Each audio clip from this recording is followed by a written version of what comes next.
uncut, unedited. This is where we tell the truth and shame the devil. I love being black. All right. Thank y'all so much. I appreciate you coming in tonight. We had a wonderful show last night.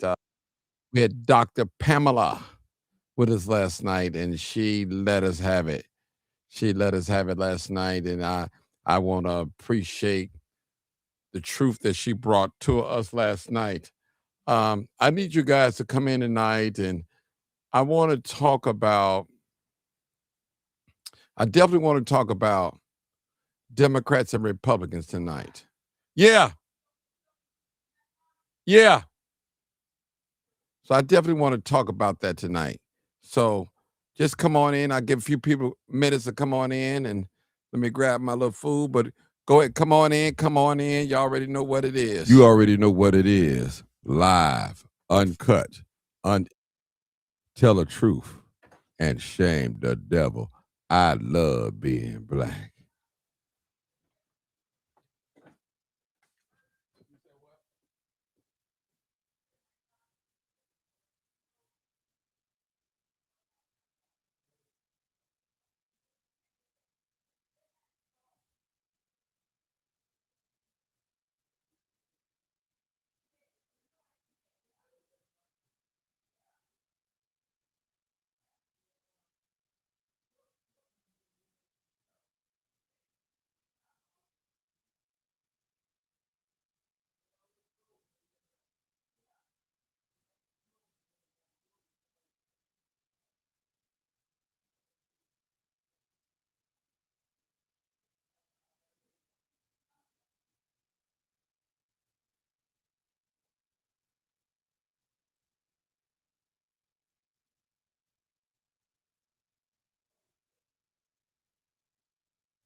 All right, all right.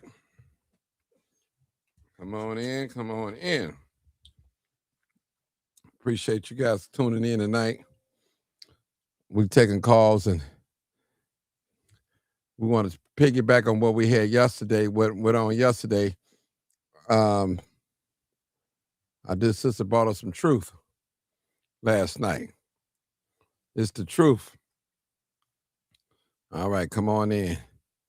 All right, let me see if I can put that picture up. That's what I want to do. Put it up, and I'm gonna show you guys something. And this is what black people we're gonna have to wind up. We got to do it. All right. This is what's a common ground. Can we find a common ground tonight? That's what I want. A common ground tonight. A common ground. Come on in, come on in. People, come on in, come on in.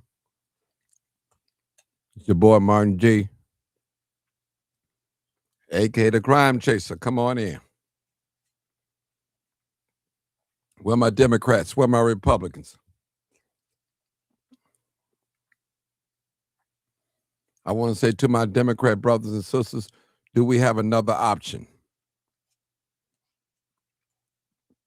Or a Democrat is the only option to go?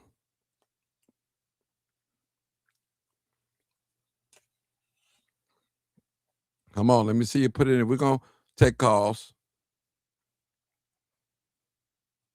Mm-mm.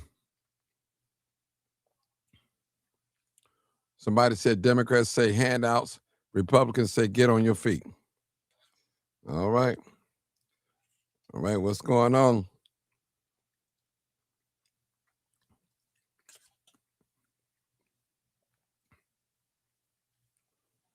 Come on in, come on in, come on in. I'm live, uncut. We're going to have a great discussion tonight. Common ground.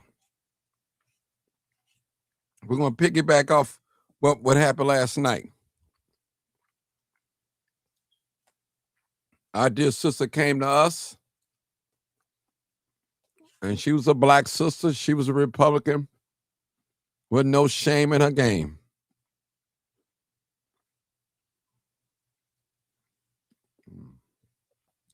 I need y'all to call in tonight so we can discuss. For those who've seen that video last night.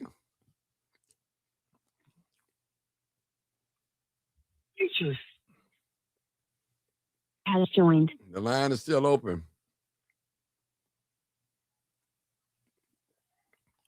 Somebody say they don't trust either part. No, I'll let you know when to talk. Hold it.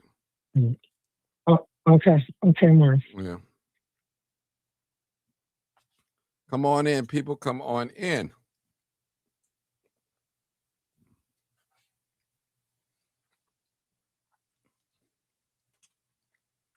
Mm-hmm. Somebody said Democrats are for the criminals, Republicans are for the law-abiding citizens. Come on in. Come on in. All my people last night that saw the interview didn't call in. Mm-hmm. Come on in.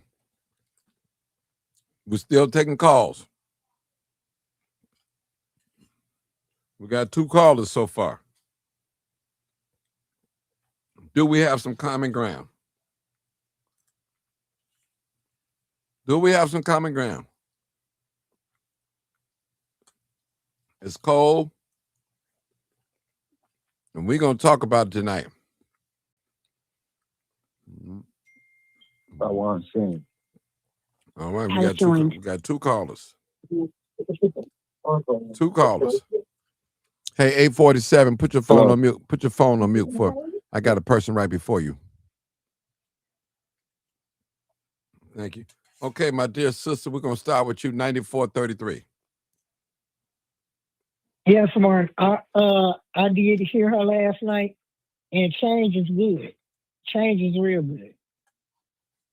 So I really think it's time for us to change. Okay. All right. Mm-hmm. Okay. Okay. Right. All right. 847. Come on, caller. How's it going, Martin? How's it going? Good.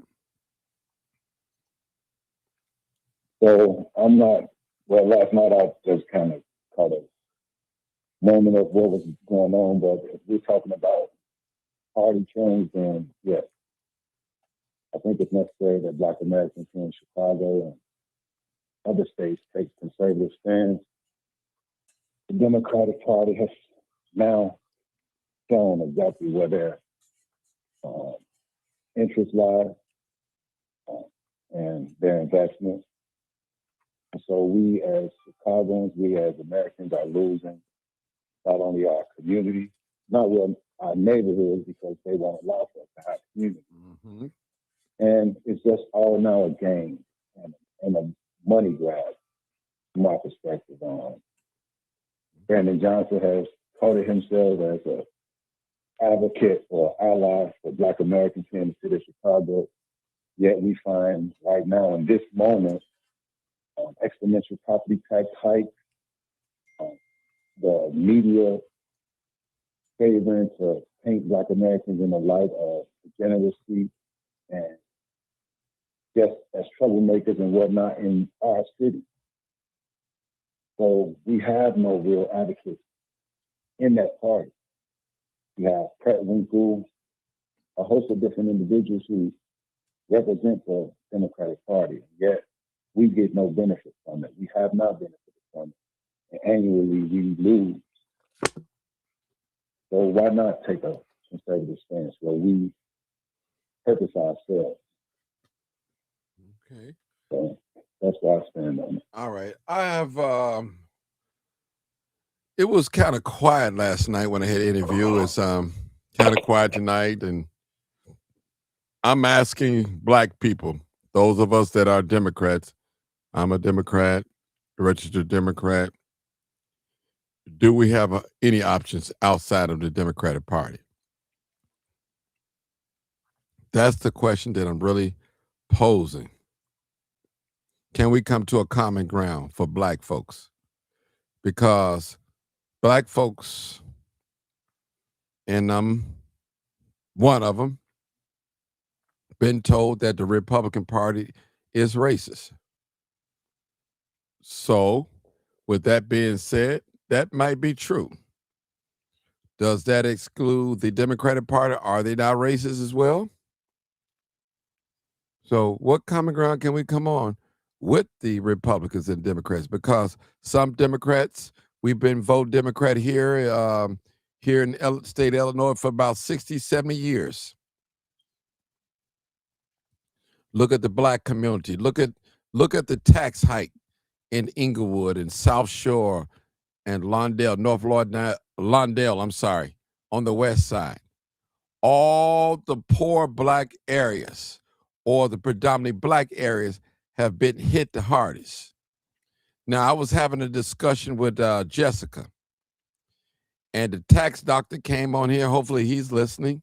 I spoke with him earlier today, and he did tell us in his own words, and I may not be quoting it exactly the way he said it. He said it that the people downtown, the real estate people are crying about they're not getting renters and not making enough money.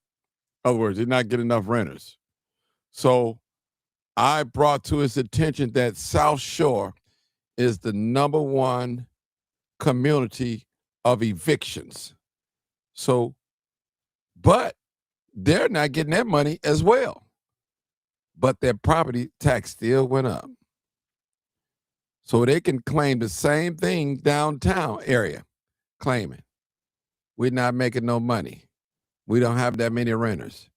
We have renters in South Shore, but they're not paying rent. They've been evicted. We're the number one community, South Shore, in evictions. Did you guys know that? Did you guys know that? All right. So I want to say that we're claiming that the Republicans are racist. And if that is the case, if that's the case, who is running the city of Chicago? It's not the racist Republicans. Now, we can all agree on that now. We can't blame what's going on here in the city of Chicago on the racist Republican, as you guys say, on Donald Trump camp. You can't blame it on him. Donald Trump is not responsible for taxes going up on the west side in the black communities. Donald Trump is not responsible for local politics right here in the city of Chicago. Donald Trump isn't responsible for so many schools are closing. Come on now. No matter, I'm not trying to flip nobody red or blue. I'm trying to find a common ground. Do we have another option? If I decide to go to the poll and I don't like none of the Democratic Party candidates, do I have another option? That's what I'm trying to say. Do we black people have another option? Is voting conservative or Republican, is that off the board for us Democrats? Let's be honest. Let's be honest with ourselves. Now, Donald Trump is not the Republican Party. He's a part of the Republican Party. He's the president of the United States of America. And right here in the state of Illinois, we can't blame Donald Trump on the conditions that we're having, especially us black people. It's the so-called not racist Democrats. Why is it that all the black community property taxes are sky high? More than double. Now, we can't blame that on the Republicans now. Being honest, we cannot blame it on the Republicans. Who are raising the taxes here in the state of Illinois and in the city of Chicago. It's not the racist Republicans, as you call. I want to keep it real. I definitely want to keep it real. What would be a common ground, people? Somebody call in, and those of you, what would be a common ground that Democrats and Republicans can come up with? I need somebody to come in, ask a question, answer the question. Go ahead, my brother. So I just wanted to add to just a few things that you were talking about with the property tax. Not only the property tax, but our education system. And when you talk about the management part, where you say Donald Trump doesn't manage the city, he doesn't. And yet, the first thing that will come out of the representatives' mouth is Donald Trump this, Donald Trump that, Donald Trump this. And yet, Donald Trump isn't the one making the decisions for the city or the state of Illinois. Pritzker has doubled down, and Brandon Johnson has doubled down. Not only has he doubled down, he signed multiple executive orders protecting not the better interest of the constituency, being Chicagoans, but the better interest of undocumented individuals here in the city who they've been protecting. Now, we have a real issue in the federal funds not coming right now. There's $2 billion that won't be coming to transit RTA, and there's $4 billion that won't be coming to the city. Now, this has already been a talk. It's already been established. And yet, the first thing that the mayor will say is that Donald Trump is withholding federal funding from Chicago. That's not the case. Last year, there was a council meeting where we had an opportunity. Some 18 months ago, there was a council meeting where we had an opportunity. Okay, we'll be a sanctuary city. However, we'll allow for the federal government to come in and take out the criminal elite. And yet they push back on that. Every consideration has been towards this new arrival initiative, which is now placed the city in a shortfall of up to 1-point-something billion. I want to say $2 billion, but I don't want to overprice it. But let's just say $1.9 billion, nearly $2 billion. You have the opportunity since 2022 to rectify this, to come to some ground fiscally for Chicagoans and responsibly for Chicagoans. And yet they doubled down only to rival the president and his immigration initiative. So we have people in the street combating the federal agents that come to do a job to protect Chicagoans. We have misinformation coming out of high places, being in the 5th floor down at 121 North Side. All of these instances where it's costing Chicago. Chicagoans foot these bills. We pay the taxes. We purpose law enforcement. And yet it's not working out for us. Why? And we continue to descend further and further into a financial bind. In light of what? Individuals who have come to the city and not paid anything, no Social Security, nothing. And yet they've obliterated our resources, our public resources, a host of different things. So we as Chicagoans now, especially Black Chicagoans, have taken the toll of it. And even now with this whole property tax, Maria Pappas said the quiet things out loud. Like you said, these owners that own those buildings downtown, they are up in arms right now. They know that they're losing revenue. And instead of saying, hey, you know what, we have to be again. Go ahead, bro. Brother, but let me just say this. Instead of saying, 847, let me say this. Now, what about South Shore? They have one of the highest eviction in that area. They're not making no money either if they got all the evictions. So what's up with that? Now, so, and this is one of those moments where individuals are not seeing what's really happening. So they seen that whole event where the helicopters and the individuals coming to try to remove these criminals in this building. And yet they turned it into this big politicized moment. They're talking about Americans being zip-tied and children and all these different things. But that was yet another ploy to vanguard this whole new arrival initiative, which is losing Chicago. Black Chicagoans, Americans here in Illinois and throughout the city of Chicago have been disregarded and divested in.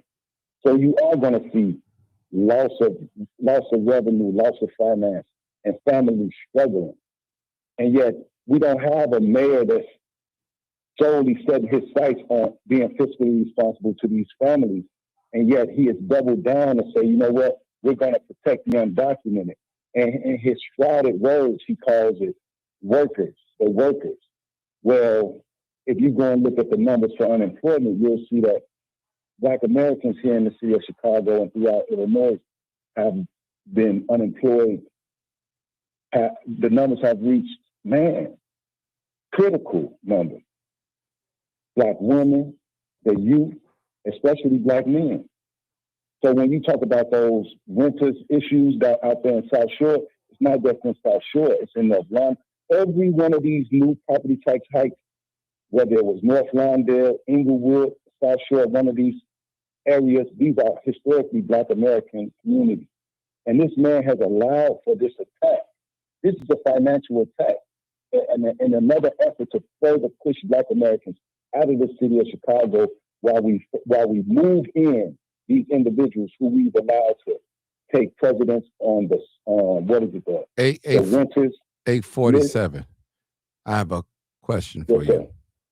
Now, what you just said, are the Republicans responsible for what's exactly going on here in the city of Chicago right now?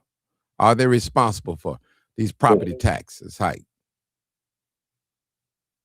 So the city of Chicago is primarily a democratically ran city. So no, they wouldn't have any response. Okay, so why is it that Democrats, and I'm a Democrat, always say Donald Trump, they racist. Now, I would think the Democrats are racist because why is it all in the Black areas, predominantly Black areas, the tax hike, we're paying more than everybody. We hit the hardest. Is that racist or just maybe that happened by accident? I don't know. Maybe it happened by accident. Maybe it happened by accident. Are you let me ask you one question to you, yes, sir. Are you a property owner? Not at the moment, sir. Okay. No, not at you the moment. Probably wouldn't understand what's going on. I'm just letting you know, man. South Shore, Woodlawn, a lot of these areas, man, Inglewood, man, they are hit the hardest, bro. And that's the most economic poor areas. Man, we hit hard in these areas. Now, we can't blame it on the white racist Republicans, as we say. Has joined. Hey, Mama Doris, I'll get to you in a minute. We can't blame it on them. I'm just gonna listen for a while. Okay, cool. So what I'm saying is somebody is blaming somebody else and they're doing the dirty work. That's all I'm saying in the city of Chicago. Now listen, I'm Black. I like the fact that we have a Black mayor, a Black superintendent, and Cook County Board Chairman, Tony Pratt. I like that. But it's only high faces, Black faces in high places. It's not benefiting the group, our group, brother. That's all I'm saying. Now, we could say the first Black this and the first Black that, but what are we really getting? How are our communities benefiting? Now, I don't know if you're in Chicago or not, but if you have relatives that live here, if you go west, Kesey, Pulaski, those way, 63rd, 47, 59, you see businesses for miles. You come on back toward the lake to the east side, you see vacant, abandoned buildings and vacant businesses and stuff like that in the black community. Now, but you see black folks in high positions here in the city of Chicago. You got to ask yourself a question. What's really going on? Is it identity politics? We have people that look like us, but working another agenda for another race of people. They're not advocating for the people that look like them. And telling us, the Democrat Party is telling us that we won't have no other choice but to vote blue. This is what they're telling us, brother. Here's a black sister that came on last night. Pamela Denise. She came on last night and proudly spoke of her race, which is black, African American, Foundation Black in America. And she gave us another option to look at. She gave us another. We got to be, listen, people, let us be honest. And I'm not trying to flip nobody red. I'm not trying to flip nobody blue. All I'm saying, let's be truth sakers. What policies are going to benefit the black community? That's all I'm asking. I brought a Republican candidate. I didn't know it from a can of paint. She came, she spoke, she answered every question. She didn't tap dance or tiptoe around no question. She was open. And I got on speed dial tonight if we need her. She's probably watching, I'm not sure. So I want us to really examine the politics here in the city of Chicago. That's what I want us to really do. What common ground?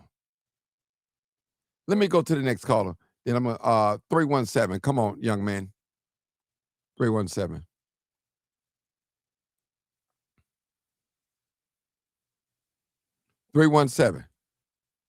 I was muted. I'm sorry. Hey, what's going on, Mr. Martin? All right, how you doing? You don't sound too enthused to talk to me, bro. No, I don't, because you don't read, brother. You just don't read. I know a person that don't read their history, and it upsets me because you're a young man. We supposed to be. It's all about you guys, man. You guys supposed to be greater than us. It's all about you guys, man. I'm being on the younger people, man, because just a matter. I'm 57. I'll be off the scene in a little while. You know, you got Mama Dora. She 80, 81. She's gonna be out the scene. Who's gonna carry this to the next level for our people? Who's gonna represent black people? Now, I'm not just talking about people, but black people. Point out things for the immigrants, the illegal immigrants, or economic illegal immigrants. We can point things out for black folks. Our people are starving here in the city of Chicago. I'm talking about city of Chicago. I see it. South Shore is the number one. Well, what's the number one to my knowledge? Evictions. So that means they're not making no money. But they still got hit on the taxes. Is that by mistake or is that by design? That's what I'm saying. Now we talking about by design. Yeah, that's what but is that racist or is it not racist? See, the strategy here, this is what I say. They put a black face in a high place and operate in a certain way, in a racist way, and say you can't say it's racist because it's Brandon Johnson there. It's Tony Preckwinkle. It's such and such stuff. They're black, so you can't call them racist. That is what they're doing. We see the strategy that's going on here in the city of Chicago. It's the strategy, not just here, all over, my brother, all over. That's all I'm saying. Black people are being attacked. And I'm not saying, and I always say it, you can't be great here in America. But I'm talking about as a group. As a group, the migrants are winning. They've told black people, we don't have no money for reparations. We're going to put up $500,000 so we can study it. But all of a sudden, my brother, $1 billion and some dollars fell out the sky somewhere for people that have never voted in this country, don't have no ties to this country, never fought in the war in this country, but they're getting all the resources and the money. Now, we're not talking about racist Republicans, as they say. So when I say that term, people, I'm just using that term as Democrats say. We're talking about Democrats. Right now, 75 sure. Let me say this. You got people out there that's making a protest. They had a press conference about their building being raided, and now they left behind. But they got to remember that they're not migrants. They don't care about you unless you're a migrant here. The migrants gets everything. 2 years ago, you couldn't get in a shelter because all the migrants had them booked up. You couldn't get in the shelter. I knew a young lady had 7 babies, could not get in the shelter, didn't have anywhere to go because the shelters was booked up. All of a sudden, the migrants getting Section 8, subsidized housing, and we had people sleeping on 290 on Skid Row. We're talking about Democrats right here. The folks that say they love black people. The people that say that is the black party. If that's the black party, I can't tell, especially here in the city of Chicago. We got the highest rate of unemployment, black folks. But go ahead, 317. I'm going to go hear whatever you have to say. I'm not going to cut you off. No, Keep you're talking. fine. You're fine, Right, Mr. Martin. right. I don't understand why you don't see me and you literally saying the same thing. Like, you don't like when I kind of say some things, and I respect that, but we're saying the same thing. You're just talking about racial disparity. I'm talking about rich versus poor. I think that's the issue. At one point, it was major racial, but now it's more rich versus poor. Keep the poor poor. And as long as we're poor, we're fighting and we're not looking at what's really going on, So I don't live in Chicago. I'm from Indianapolis, and I live in Phoenix now. I just enjoy your show, but I've never lived in Chicago. So I don't really know what type of things you guys go through there. All I can say is what I went through in Indiana, which was only 2 hours away. I'm just from a city 2 hours away from Chicago. So I don't understand why you have any issues with what I be saying. I'm saying the same thing you saying. I just don't agree with black people not being able to do anything because of the white man. That's the only thing I don't agree with. And as far as like the parties, I feel like the Democratic Party has been lying for years. I feel like the Republican Party has been lying for years. So I'm kind of with you on what is the common ground. I'm actually interested in hearing what other people have to say. What is the common ground? So if I don't want to be a Democrat and I don't want to be a Republican, how can I still help my community? Because to be honest with you, I feel like voting is not going to help. What we need to do is we need to start policing our own communities. We need to start protecting our own communities as my father and my grandfather did when they was young. Like I said, the neighbor could whoop the child, or if the neighbor seen something, he'll go tell the mom, or kids stayed in shirt and ties back then. Like it's a whole lot of things going on nowadays that could be worked out without the government.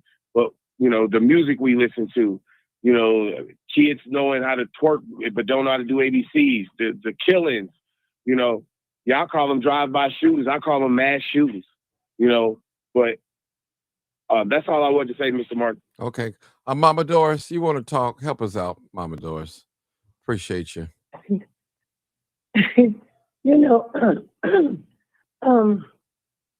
going to say this. I'm going to start out by saying racism, white supremacy is real. Racism is a system.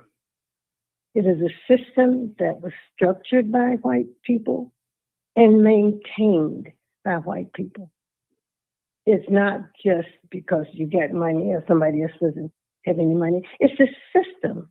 And it controls, it contributes to all areas of human activity: politics, economic, education, entertainment, so on and so on. And if you don't understand that, then everything you say or do will be confusing. You say, well, don't think voting does any good.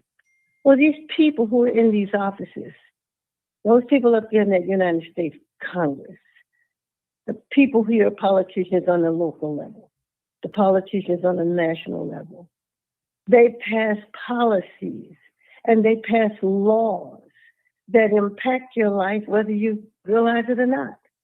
You pay taxes. Just here in Chicago, Inglewood, North Lawndale, West Garfield, people's taxes went up exponentially, extremely high. While on the north side and some areas, other areas of Chicago, they didn't experience that significant increase in taxes. And that's just racism. So you can say it doesn't matter if you vote or not, it does. But the topic tonight is about voting for someone, supporting someone who is going to fight for us and Americans. And she said last night, I don't know how many times she didn't say it. She did not back away from being Black. She did not back away from that at all. She addressed issues. And that's what we're talking about, issues and policies that affect us. You talk about the drive-by shooting. You talk about the twerking. You know, these similar things go on in other communities, but they don't show them. I was listening to WVON yesterday, and they were talking about crime. But let me tell you, the most costliest crime is white-collar crime. That's embezzlement, fraud. On Wall Street, corporations stealing and taking money. On Wall Street, inside trading. And that's how these people make a lot of their money. But you don't see them. You see the little boys and girls out here on the street. And they show you the most negative side of our children. But there are thousands and thousands of young Black boys who are doing good things every day in school, studying STEM. North Carolina A&T produces the largest graduates in the STEM program than any college or university in this country. So let's stop paying attention to these negative things that they show pertaining to our children. But we don't deal with the policies that they are passing that impacts education, that impacts the trades that we have I used to have in the Black schools. Education on the south side of Chicago and the resources on the south side of Chicago are quite different from education on the north side of Chicago or Evanston or Oak Park. So it's these policies, it's this system. And you have to understand, and if we don't, then we're going to keep saying and keep doing the same things we're doing. We talk about an alternative. Pamela Denise Long is an alternate. She's an alternate to the Democratic Party or the Independent Party. And what I like about her, she's not afraid to talk about issues, policies, as they relate to Black people. Immigration. This immigration, to me, is a serious problem. They're bringing all these people into this country from around the world. And these people come in here within 2, 3, 5 years. And they're much farther ahead of us in terms of businesses than we are, and we've been here over going on 500 years. When I was growing up in Jackson, Mississippi, in that segregated community, we had our own businesses. We had everything we needed to work within that community. Post-integration, we lost all of that. We stopped going to the hotels we had in our communities. We stopped going to the stores. We stopped going to businesses that were owned by Black men and women. I've had that experience. During Reconstruction, schools, hospitals were built. We built 25 black towns.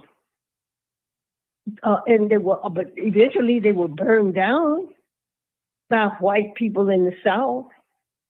Whenever we become successful, they find some way to take it away from us. And I've said on this program so many times about the Johnson-Reed Act that was passed in 1924. That was under a Republican administration. As Dr. Long pointed out to you last night, black politicians that went to that United States Congress, that was under the Republican Party during Reconstruction. All I'm saying is that we have to look at people who are going to get into these various positions and are not afraid to fight for us. Yeah, we got over 5,000 black politicians or more around this country. But look at our condition. Everybody in the state of Illinois that's in a top position, except for the governor of the state of Illinois, are black. All of these people are black. What do we have to show for it? Look at our communities. What they help Arabs, they help Palestinians, they help the Asian community. They help them get into our communities. Our communities are saturated in terms of businesses by everyone but us. These people don't live in our communities. They take money out of our communities. They have businesses and they will not hire our young people. They hire their own. We don't see something wrong with that. You don't see anything wrong with us going and spending our money with everybody but our own people. Black women, you're buying the wigs. You're in the, it's a line in the nail shops. You have put black women out of business with the nail shops. You have put black salons out of business because you're going to the Arabs and they're burning your hair out. We are crazy. That's an illness. That's a sickness. We go into these stores every day. We go into stores and spend our money, and they won't even hire your teenage daughter or son. It's sick. But again, Dr. Long we have a choice. We keep voting for a party. And that's not to say the Republican Party is perfect. We have to make these people do for us. These are our tax dollars. Up there in Minnesota, it's been discovered that these Somalians, it's not but about 80,000 up there, and they've stolen $1 billion or more dollars. These are our tax dollars. When are we going to wake up? What more has to happen? Why are we? It's the religion of black. I say now, the religion of black people is the Democratic Party, and the reason I say that, you cannot tell me that you are a Christian and you support a party that believes in abortion. You support a party that believes in two men sleeping together, two women sleeping together, and then you have those who don't know who they are, and you say you believe in God, you believe in the teachings of Christ. Well, we need to stop lying. You're liars. We will fill those churches tomorrow. But these ministers in these churches are supporting a party that is totally detrimental to the black community. Homosexuality, that means depopulation. Depopulation. They don't want us to have a family. They destroyed the family a long time ago when they started giving food stamps or all this social stuff. But in order for the woman to get it, the man has to be out of the house. And black men and black women have been at each other's throats for the last 50 or 60 years. Black women, black men are not your enemies. Black men, black women are not your enemies. The enemy is the system. When are we going to wake up? I support Dr. Long. No, I don't. I have not met or talked to anyone who knows policies and who knows issues like this woman. I mean, she's extremely intelligent. So I texted someone last night about her being on your show, Martin. And I said, just make a contribution, $10. I get a text back. I'm not going to support anybody running as a Republican. I said, did you even listen to her? The next text was, well, I'm not going to support anybody who's in a party with Donald Trump. Donald Trump is not black people's problem. It is the government of the United States of America. It is the system of racism that is our problem. Donald Trump has only been in that seat almost maybe 6 years. These things were going on before Donald Trump got into office. Donald Trump did not bring all these immigrants into America. It was Joe Biden. Now, we always had them coming in, but it was Joe Biden. Under Joe Biden, that surge of immigrants came into this country, and they came in here to become voters. That is the purpose. That is the reason that the Democratic Party has courted these people the way they are courting them. Giving them, as I speak, we have people out here in the cold tonight, but there's no immigrant. There's no immigrant outside. Preach. Not one. Preach. It is to replace us, people. Preach. They eventually, and as I speak, they're trying to make them citizens.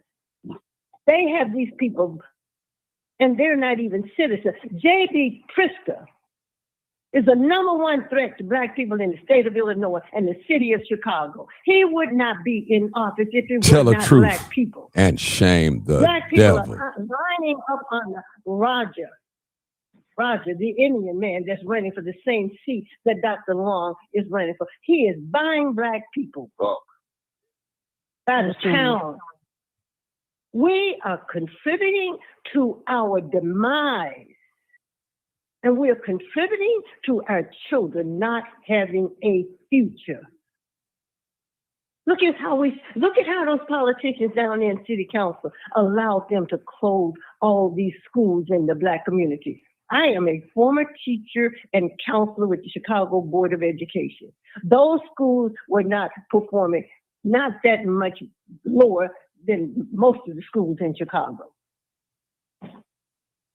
Karen Lewis went downstate and signed an agreement that destroyed the careers of tenured teachers. After she signed that agreement under Rahm Emanuel, that's when they started closing all the schools, and tenured teachers were just thrown out. When we had, this system used to be 45% black teachers. We did not have these problems when we had our own people teaching our own children.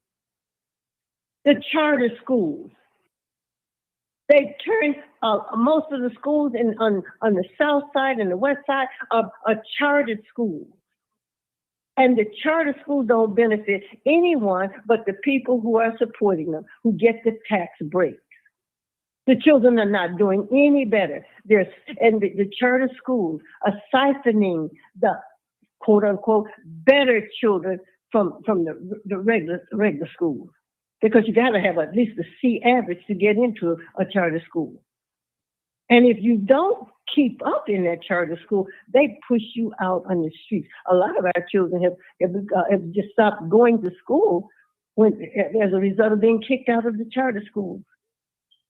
Man, we are destroying ourselves. I don't know what more can be said, Martin. I don't know what more you want in a politician. When you hear someone like Dr. Long, who talks, she did not fumble. She did not stumble. She did not hesitate to answer one question last night. Not one. And then you tell me I'm not going to vote for anybody who's in a party with Trump. These Republicans and these Democrats behind closed doors work together. The Republicans are benefiting from immigration, low labor, and the Democrats. They come out in public and play a game with us, lie like Brandon Johnson is doing.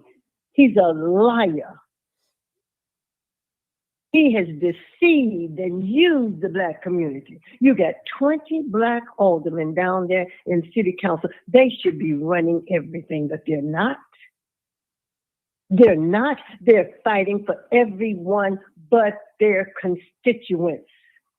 They vote on. They voted for all over almost over $750 million.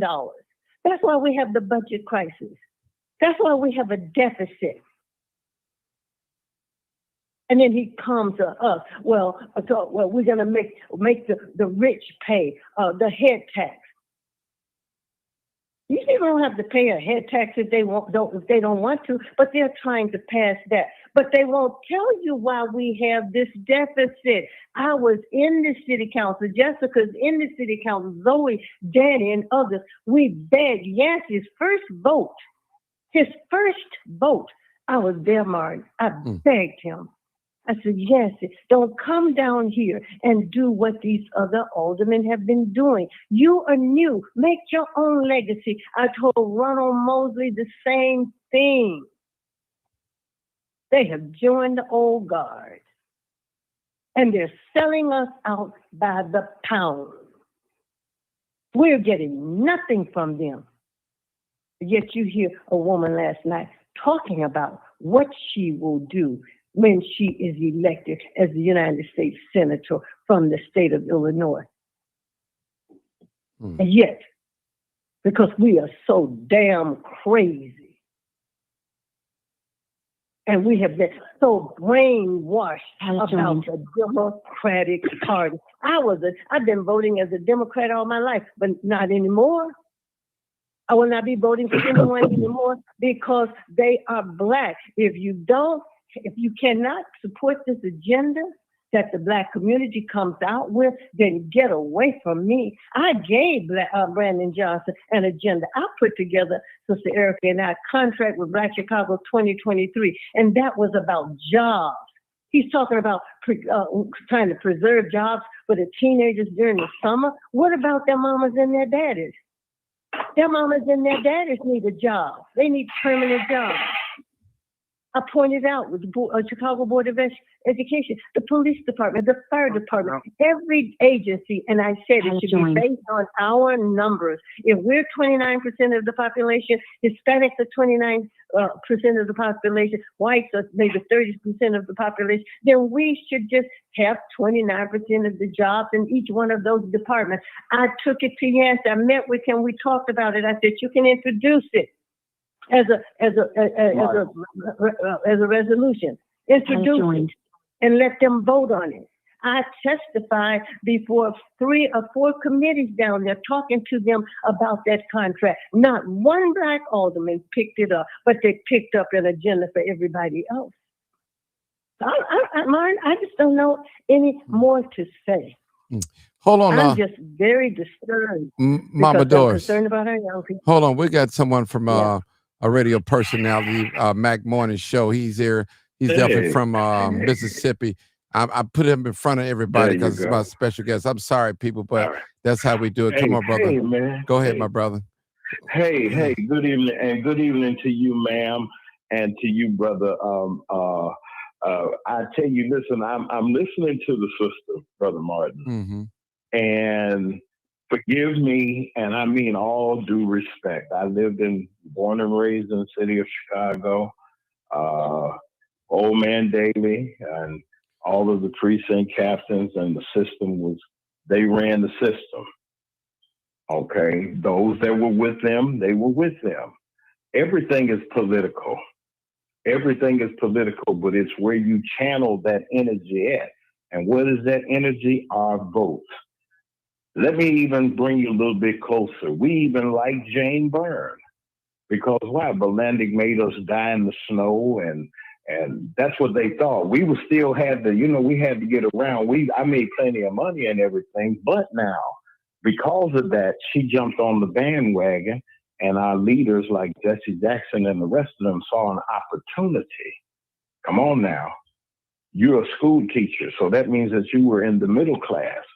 I was trying to get to the middle class, but anybody that worked in any department of the city was middle class. That's just like the steel mills and the auto plants that many of my relatives have worked for. So the economics of where we came from and where I came from are totally different than where we are today. And it's not a black issue. It's not a white issue. It's not a Republican. It's not a Democrat. But it's those that are unified. They are the ones that are sitting at the table. Harold Washington brought us to the table, sister. He brought us to the table. Wait, ma'am. I think I listened to you. Wait, ma'am. Hold on. Give me a second. That I worked in his campaign. I worked in his campaign. Okay, now. Okay, well, you ought to know where I'm coming from. I shouldn't be hearing certain things. Okay, since you're one of the soldiers of the Harold Washington Coalition, and I'll say it was a coalition not by just employment, even though you did work for the school system. There you understand where I'm coming from. Sister, if he unified the black people, he got Louis Farrakhan and his wife that ain't voted for nobody. Or Elijah Muhammad voted for they didn't even get in the election for the first time, voted for Harold Washington for mayor. Am I lying, ma'am? Yes or no? I know about. Am I telling the truth? Am I telling the truth? I'm not saying you don't. I'm not attacking you. So what I'm saying is, I know where. No. Okay. I'm gonna be real quick though, and real through because I see where you're coming from.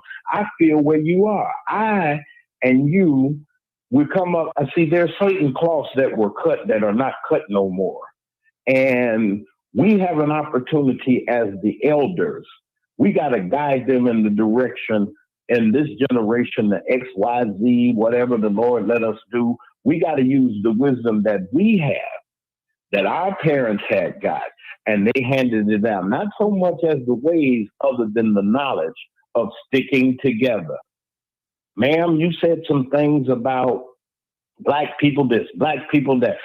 Systematically, we've been brainwashed all of our lives since we've been brought over to this country. They brainwashed us. They separated us with the Willie Lynch letter. I know you knew about the Willie Lynch. You got to know about it. You're an educator. I know you know the Willie Lynch letter. They using that today. It's the same playbook. And we using it today. The haves and the have-not, the educated and the non-educated, the crazy versus those that think that we got some sense. We got a young generation out there looking for somebody to look up to, and here we're putting our own folks in the alley. I am somebody. I don't care if Jesse Jackson never gave me a job or never said anything about it, but I got something from him. I got something from you, sister. I got something from you. No, I'm almost there now. Come on, give me a chance, and I'm going to shut my mouth. I got something from you that you respect and honor the profession that you're in as an educator. I got to take my hats off to any woman or man that worked in the Chicago public school system. I'm a product of Brennan Elementary School on 114th and Eggleston. Thomas Brennan, that is now Alex Haley. George Washington Carver, it's an academy now, but that's the high school that I went to in Artgale Gardens. I grew up in the Roseland area. I respected my teacher. When I saw my teacher go to Jewel Food Store, I had a fit. I said, Miss Robinson, go, and she drank orange juice like we do because we looked up to our teachers. We were in our teacher's space more than we were our parents. So I respect you, sister. I'm coming on just to say amen and hallelujah. But then now I want you to take that same encouragement, and now you got to put your teacher's hat back on, and you got to give them an opportunity. Yes, ma'am. Say it again. Who said that? Okay, No, somebody was coming in. Yeah, go ahead. But I'm complimenting you. I'm complimenting you because your voice as an educator carries. What my teacher, Sylvia Nobles, was my first teacher, kindergarten. I never would have called her Sylvia, but she's gone to glory, but that's her name. I was in the first Head Start class that they started on the south side here when we moved here. We were the first blacks on 113th and Parnell. Finger High School was behind us, all white. But we had to get along. We thought we were somebody because why? Somebody went to work. We've always been a hard-working people, but we always been a people that put each other down. We the worst kind to put our own self down first. Not you, ma'am. I'm not saying you did. But I believe that you could take that same voice that you got, that same teacher's voice. Sometimes we got to bring Big Mama the teachers and the wisdom back that we got. My mother is 93 years old, cooking, cussing, and fussing. But you know what? She paid her dues. 93. We're in our right mind. See, God blessed us. Because why? What she said, she must have did something good.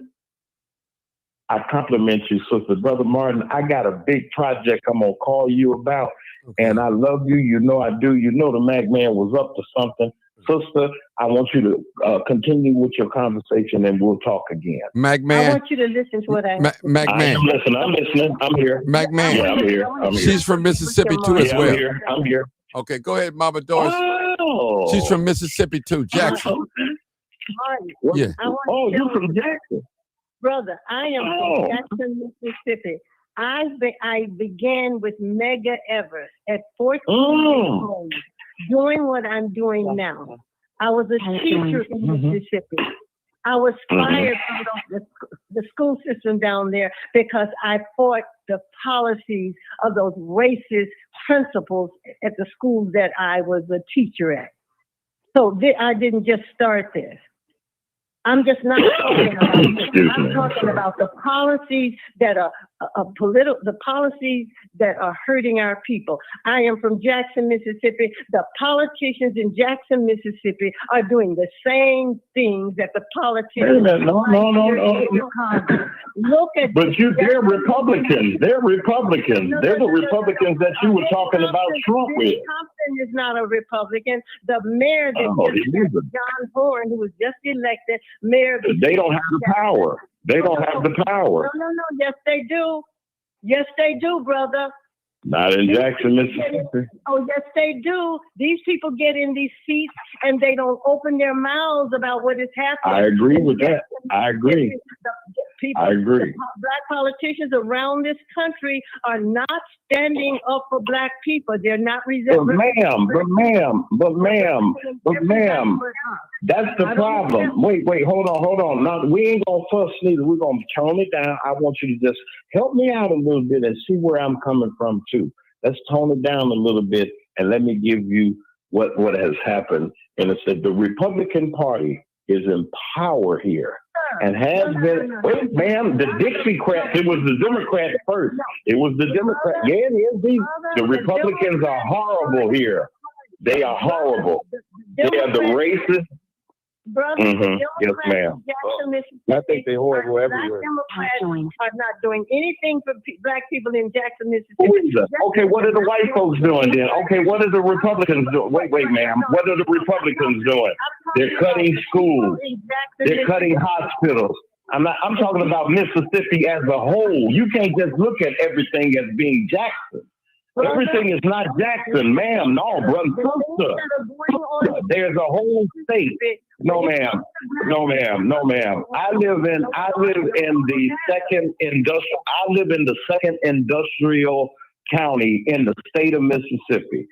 I live in Hinds County is not the leading industrial economic hub of Mississippi. That's the Mississippi coast. And that's North Mississippi in DeSoto County. That's where the population is. So I know what I'm talking about. It's these poor cities and towns that have been left, and Jackson with the poor water. They're not the only ones that can't drink the water. The people in the rural areas too. So, sister, when you talk about Mississippi, please talk about it as a whole. Talk about the Delta too. Talk about Drew, Mississippi, where Fannie Lou Hamer came down through there. See, Medgar Evers had to come to the Medgar Evers had to come through. Medgar Evers had to come through Fannie Lou Hamer to even get recognized. Okay, so you left that out. Oh, Jackson Heights County. Oh, yeah, okay. Well, I know about the bougie Negroes in Jackson, too. The bougie Negroes in Jackson, the elegant people with the cotillions that the Delta couldn't go to, okay? And y'all closed them out. So you can't have self-racism, ma'am. You can't do that. Anybody that's fat, ma'am, you can't have self-racism. Ma'am, you can't have self-racism, especially in Mississippi. But the policies of the state of Mississippi. Yeah, go ahead. Hold it. Brother Johnson, on the board.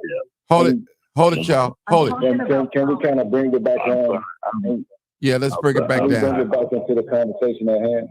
Yeah. Like we getting Okay. No, the conversation the conversation at hand was about common ground. The conversation at hand was about addressing representatives, not addressing us. Now once again, we're there, but you got to go to the root of the problem, brother, that you got to understand who you put in office. That's why we have an opportunity right now for the state of Mississippi to gain a U.S. Senate seat and another congressional seat to help us in this party. That the only party that we got right now is the Democratic Party. But we don't need the Democratic Party. The Democratic Party is... Okay, you go get them to come away from the Democratic Party and see where you get an independent or somebody else to cause a third party and see how far you're going to go. We got to use wisdom. Why not take... We got to use wisdom. Okay, so why can't we, because we are a nation amongst ourselves, like Americans. We're not a nation. One moment, sir. One moment, please. One moment. Ain't no nation. Because I'm not here to really... Brother Mac, let him talk. With you, so this is the thing. I'm not here to strive with you. I just want to say it from my perspective. Right now, we're a group that stands alone in a lot of ways. We've attached ourselves to a party that is tanking us, basically, at every cutting corner. There's no representation for us in the Democratic Party. The only thing they feel they need from us is a vote. And we are the voter bloc. But now that they've moved in 20 million undocumented individuals, they've built voter blocks. That's what this was about. And this is about the removal of us. And if we continue to ascend upon each other without making a decision, without taking an abject step back, not that we have to champion these parties, but we have to make a decision as to which way do we go to benefit us. We are now seeing that we are losing more purchase here in our own country. We, the American people, are losing purchase in our own country. How? How have we, the American people, been divested and so much disregarded in our own country? So right now, you're in Mississippi, but what's happening to y'all in Mississippi is identical to what's happening to Illinois and Chicago. No, America. How? And even in Baltimore and Washington, all of these places that are being considered right now are historically Black American. So now we find ourselves trying to debate each other and trying to strive against each other for whatever reason. No, we have to make a sound decision. We have to make a proper decision. We have to step back, honestly, and in the most abject way and look at this. They're going to, right now, I agree with you. I agree with you to a degree. In the thought of accountability, everything is lobbed towards Donald Trump. But Donald Trump is not managing these cities. and he manages the United States. But he's not managing these cities. We have representatives. We have 20 Black representatives here in the city of Chicago that are doing nothing. Nothing in the wake of Black Americans now being fiscally and financially pushed at. And we have nothing. We have people going into churches, standing in pulpits, but they're not talking about the most detrimental issue.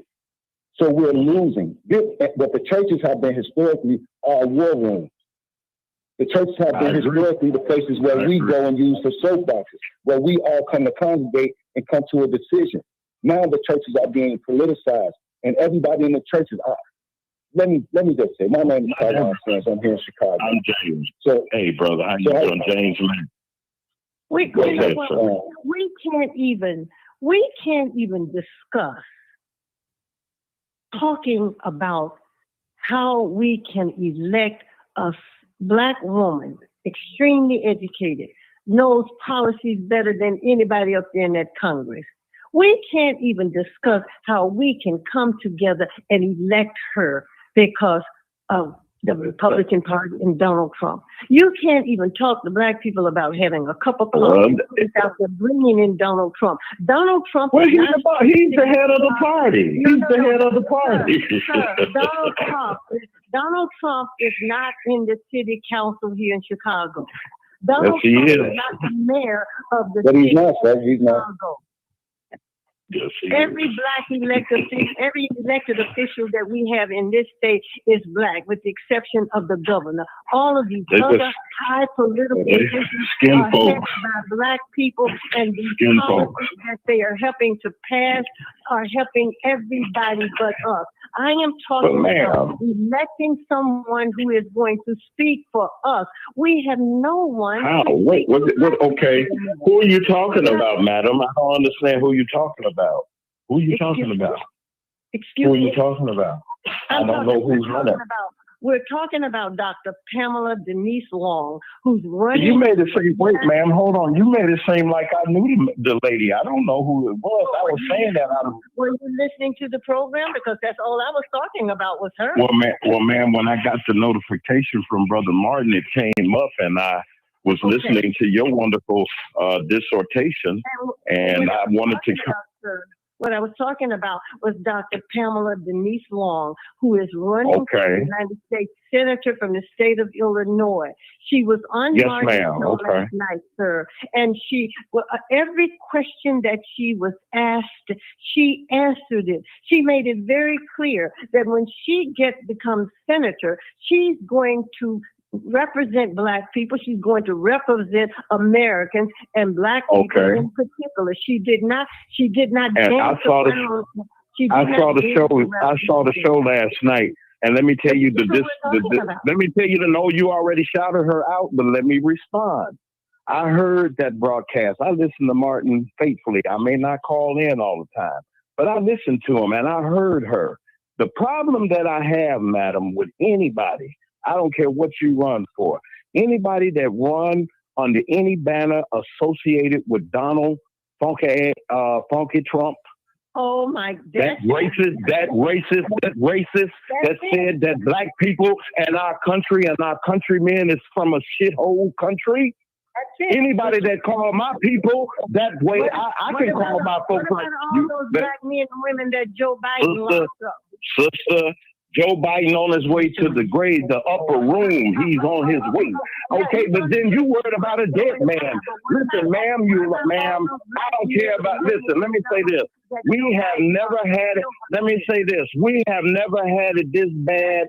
White folks ain't had it this bad under any president other than this one. And you know why they hate him? It's because white folks hate him. We've been through 400 years of slavery. We've been through 400 years of being they dishwashers and they toilet scrubbers and been degraded. And then when we come up and go to school and go to college where our grandmothers and our mothers wanted us to go, and we got some sense and we learned how to read, the same jokers that were Democrats turned to be Republicans after Roosevelt came in and did the New Deal. Then we became Democrats. But we were Republicans because of Lincoln, and he ain't did nothing for us. They shot him too. Okay? So, man, we've been suffering as God's people here on this earth forever. So don't give me that line of baloney that idiot, that fool is I'm done with that. Okay, hold it, bro. Here again, that's why we cannot move beyond where we are. We don't want to hold our Black politicians accountable when they vote for almost $1 billion for illegal immigrants right here in the city of Chicago. They imposed a tax bill on 3 Black communities: North Lawndale, Inglewood, West Garfield. all black They've communities. been doing that. They've been doing that since Mayor Richard But and big brother, Jay Davy. You're making Okay. excuses. but big brother, we can't allow for them to continue to do. No, what you gonna do about it if you don't vote? What are you gonna do about it if you don't get out? Ma'am, they ain't trying to hear you, ma'am. So Ms. George, Okay. so Ms. George, You Mama cannot George, get Okay. beyond Donald Trump to even hear Hold this it. woman. Hold it, y'all. so Hold, Mama George, can I address? hold it, I didn't mean Taiwan. to get on the air like that. No. I ain't This mean is that. cool. Listen. This is cool. Now, this is what I want to do. Let me hear from. I got like about 5 or 6 other callers. I want to hear what they have to say too as well too. Okay, come on, Jessica. Okay, Come on. I'll stand by. Okay. Stand by. Okay, come on, Jessica. What she has to say, Jessica? Come on, Jessica. I'm gonna be quick because you got people that's waiting. We need to talk about what's going on right now in the city of Chicago. Can we do that, please? Please. Can we talk Hello, about Ms. Jackson. what's that? Shut up. I'm gonna hang up because I can't take it. This is too much. It's too much. We Yeah, we are can't. in No, trouble. Ms. Jackson, carry on. You know. Look at this. Look at this. Oh my God. Y'all, we can't disrespect each other Oh like my that, please. God. Okay. Martin, Okay, good luck. that's not You know that where deep, the man. direction is. Where you be? Oh my God. He can't. Forgive me, but we're not gonna be nasty. But forgive me, but we're not gonna be nasty. All right. I'm listening. She hung up. Yeah, she hung up. Okay, 206. Come on, 206. No, I'm here. Okay. She hung up. 206. Come on, 206. Yes. Thank you, Martin. Thank you, Okay. sir. First, let me apologize to Brother Martin. I'd like to apologize to the listeners and callers, and I'd like to apologize specifically to the young lady that was calling that hung up. I thought my line. What's the brother's name who's talking now? Mac Man Morning. Go Go ahead, Brother Mac. Mac Man Morning Show. Yes. Okay. I'm sorry. I thought my line was muted when I told you to shut up, and I didn't mute my line, so I apologize for that. 3 things. Number one, Mr. MacMahon, you have been on this show very disruptive and very disrespectful. And I think you disrespected, this is my opinion now, this ain't nobody else's, but I think you disrespected the host. I think you disrespected the listeners and callers. And I think you disrespected the subject that we're trying to talk about today. We are not talking about Mississippi. We're talking about the city of Chicago, Illinois. And a couple of things during that conversation, you said I want to ask you about. You said that someone referred to Black Americans as a nation, and you said that we are not a nation. Briefly, because I have a second question, explain to me Yes, what sir. you meant when you said we're not a nation. Well, thank you for first of all, let me apologize to you, sir. And first of all, because you brought it to my attention, and sometimes in excitement of things, and you can be, and the conversation was so good. Not that it was bad or I saw anything bad in it. I saw a chance for dialogue. And to the audience and to everybody that have ever known me to come, and even to Martin, and he knows, please accept my apologies. Wait, no, I gotta apologize. To all of you, I heard somebody come in. No, go ahead. And Talk. I forgive me. Please forgive me if I seem to have gotten excited. But now, what I meant about us not being a nation, we as Black Americans are so divided, not just politically, but spiritually, from the church to our organizations to our structure has been digitalized by the telephone, the internet, the information that children are getting. They're being raised by machines and not by the church. The church was one of the strongest institutions in our community. We had Boys, Girl Scouts. We had summer camp. We had things, and we had things to do. We had summer jobs. Okay, we had a better educational system when I was coming up because my teachers took nothing and made something. Now we're divided. Okay, I'm through. Yeah, go ahead. I'm through. That's why I said that. Can you sum that up in one? We are divided. A nation is unified. A nation is unified. We got too many fragments. Okay, good. We got too now many fragments. You are aware that the United States is primarily a white-controlled country, right? Yes, I understand that. And you do understand that they have. Would you say that they are a nation? I would not consider what you mean as white American as in general. Oh yeah, it's a ball game. You also would agree that they have all the same divisions that we have, correct? No. Okay, I disagree. Because the Irishman will get with Irishman will get with an Italian that will get with somebody that are light skinned that call themselves Jews to a light skinned Arab to its skin color. This is what they use. This is the psychological. But hold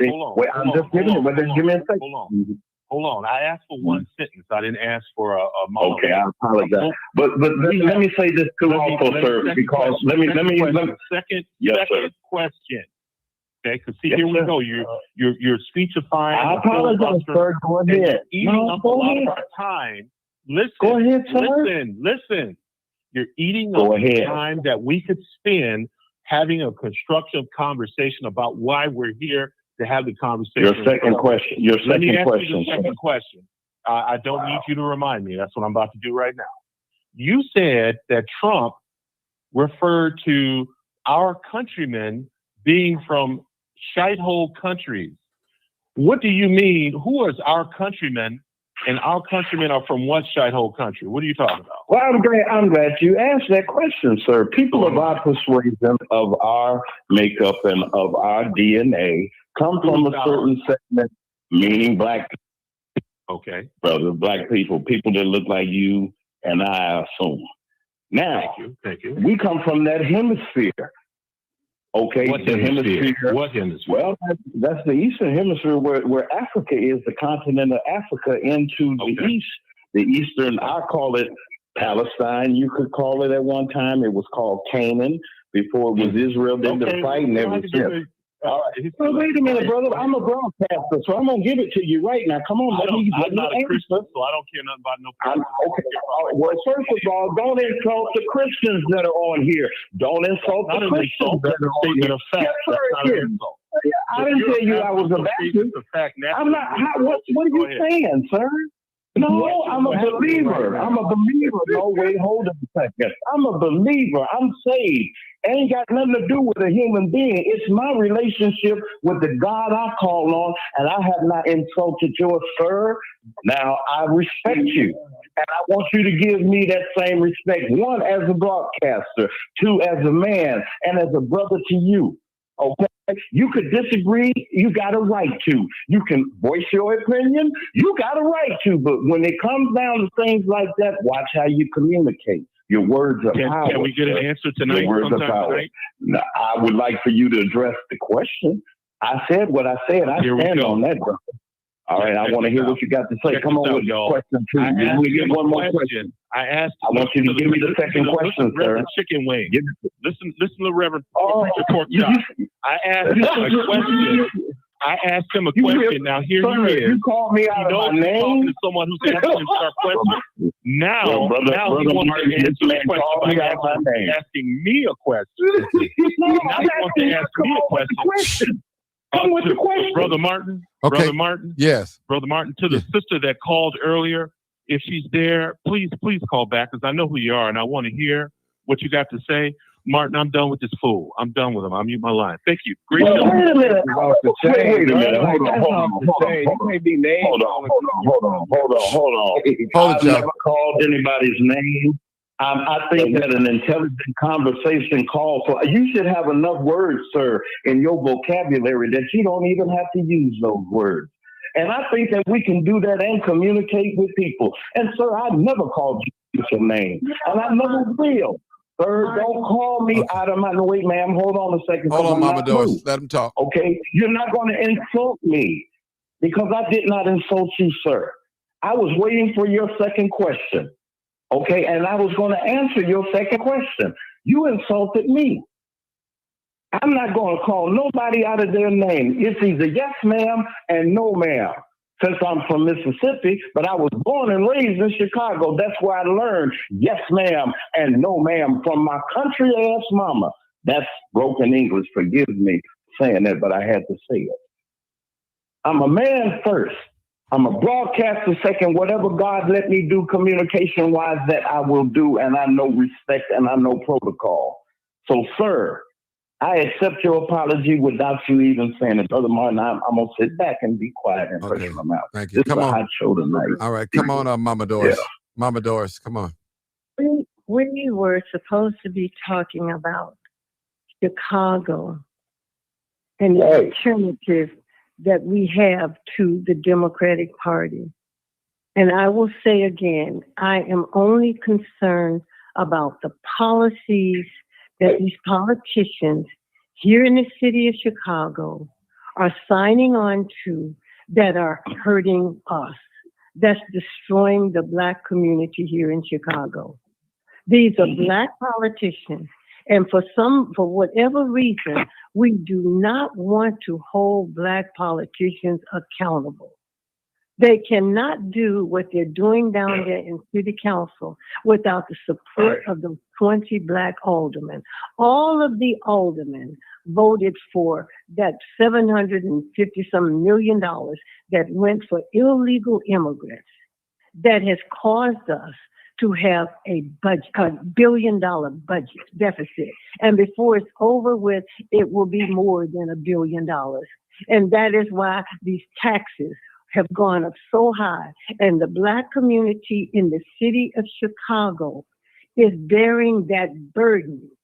We're bearing that burden. And I just do not understand why we cannot stay on issues. Issues. We are hurting. Yes, ma'am. Everyone, yes, ma'am. All these politicians, with the exception of the governor, these high positions are held by Black politicians. Tony Pretwinkle. We had Tim Evans, who was the chief judge. And you look at the Black community. Look at South Shore. Look at these communities in Chicago. Why is it that we have all these people in office and we look at the Black community in Chicago? That's what we're talking about. And we cannot have a discussion about how these policies are hurting us without bringing up Donald Trump. Donald Trump is not my alderman. Donald Trump is not my state representative. Donald Trump is not sitting in that office down there in City Hall. This is a Black man who is a Democrat. It's the Democratic Party that we're suffering under right now. Local politics is important. Yes, ma'am. We're hurting. Yes, ma'am. This immigration is killing us. These people are in our communities.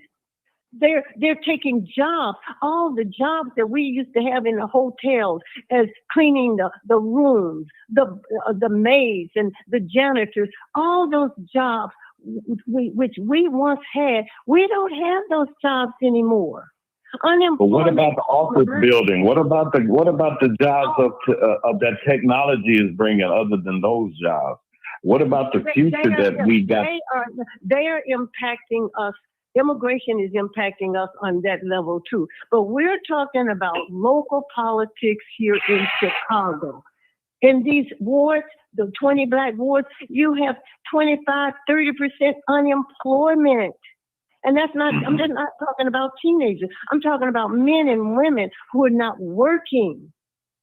But these people are working. You know, we're talking about local politics. We're talking about all these taxes that we have to pay. We're talking about not being represented by these Black politicians. You want to talk about the politics? Yes, ma'am. Okay. Our politicians are not representing us. They're giving everything away that we have fought for. So let me ask you something then, ma'am. Please, if I can. Okay, what do we do about it? Do we use our vote? Okay, wait, ma'am. Hold on. I'm sorry. You try something That's what we else. do. If I'm going to vote, I'm certainly not going to continue to vote for the people who are running as Democrats. When I see what they're doing to us in the city of Chicago, when I see what they're doing to black people, Okay. what kind of Okay, yes, ma'am. Okay. Mama Bears, can I? Yes, ma'am. I just want to. So to the and she right. We try something new, but we try something that we, etch the guidelines out for. We try something new. If we take a conservative stance, we look at what that conservative stance looks like in Black Americans in Chicago and how it might propel us forward. It seems as if when you talk about going away from the Democratic Party, it causes an irritation or some type of anger in Black Americans. Why? We have not benefited. And then I just heard the gentleman say, for the last umpteen decades, we've been dealing in a certain way. But what have you seen benefiting us in the representation that we've gotten from our liberal brothers and sisters or from the Democratic Party that has propelled Black Americans forward in any way? We've only had identity politics. We've had symbolism. We get everything other than something substantial. In the last 3 years, the Asians have had a bill passed. We've had countless executive orders passed in light of individuals who are not even citizens here in the city of Chicago. They've had preferential treatment.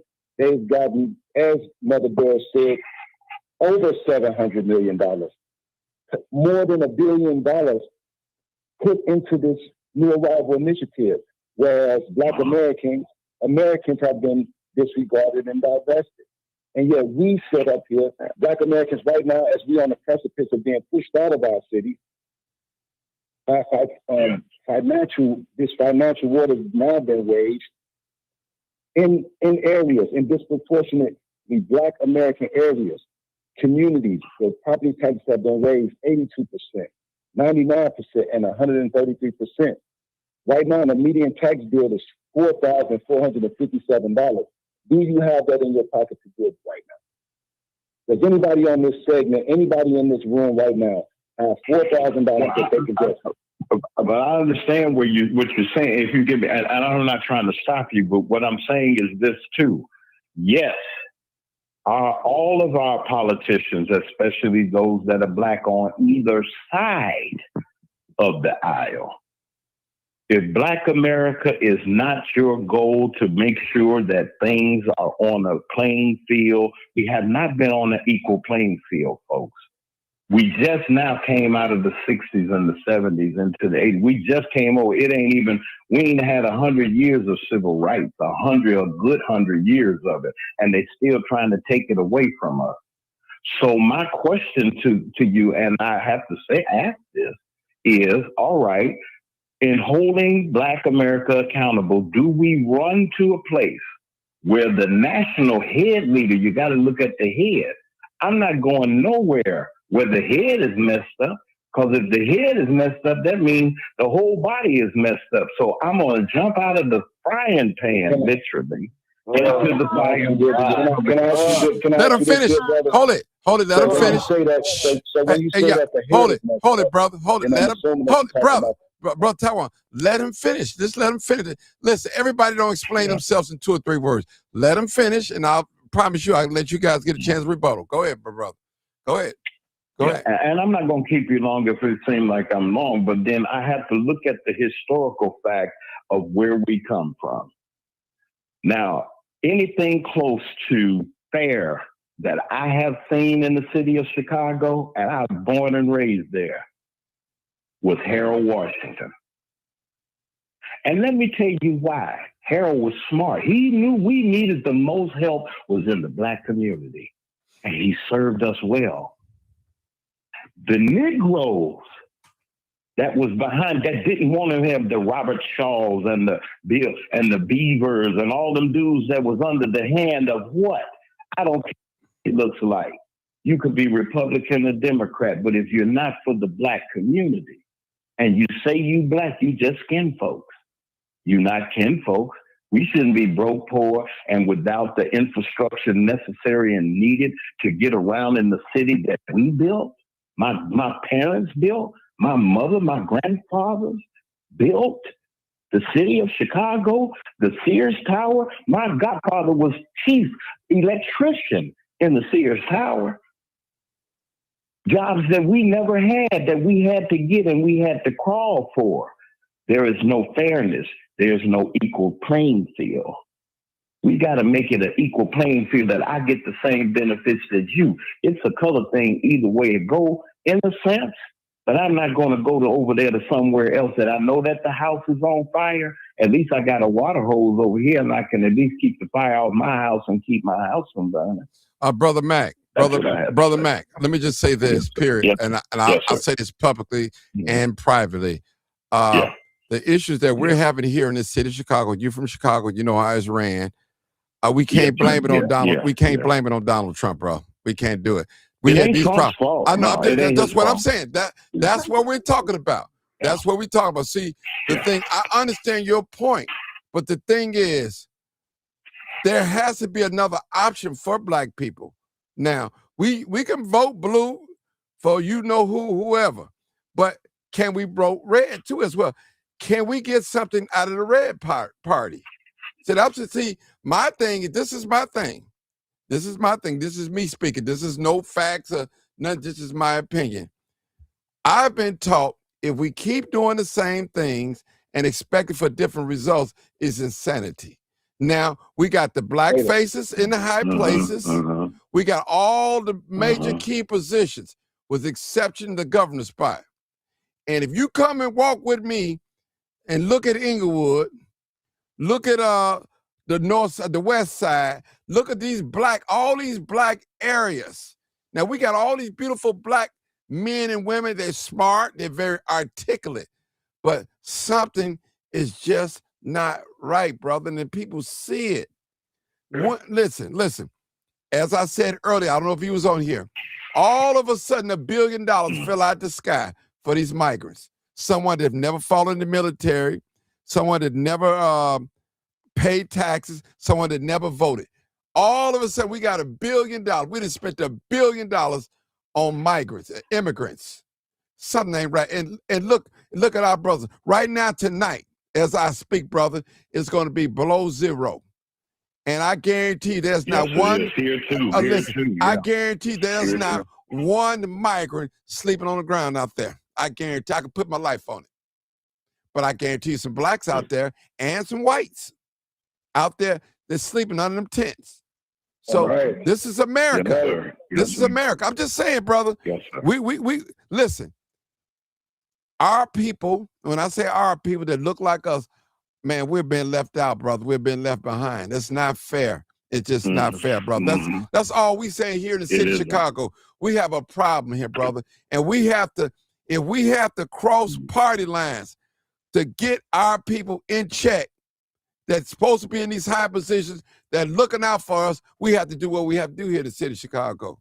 Because it's rough, brother. So will they let us at the table, though? Will they let us at the table? Well, will they let us at that red table? Listen. Will they let us there with our concerns? Go ahead. That's what I'm saying.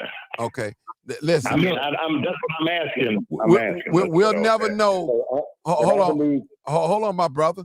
We'll never know until we try it. That's why I brought that dear sister on last night, to see what she has to say. Yeah. Now, it's not a sin in being a Republican. It's not a sin being Democrat. Now, I can find fault in both.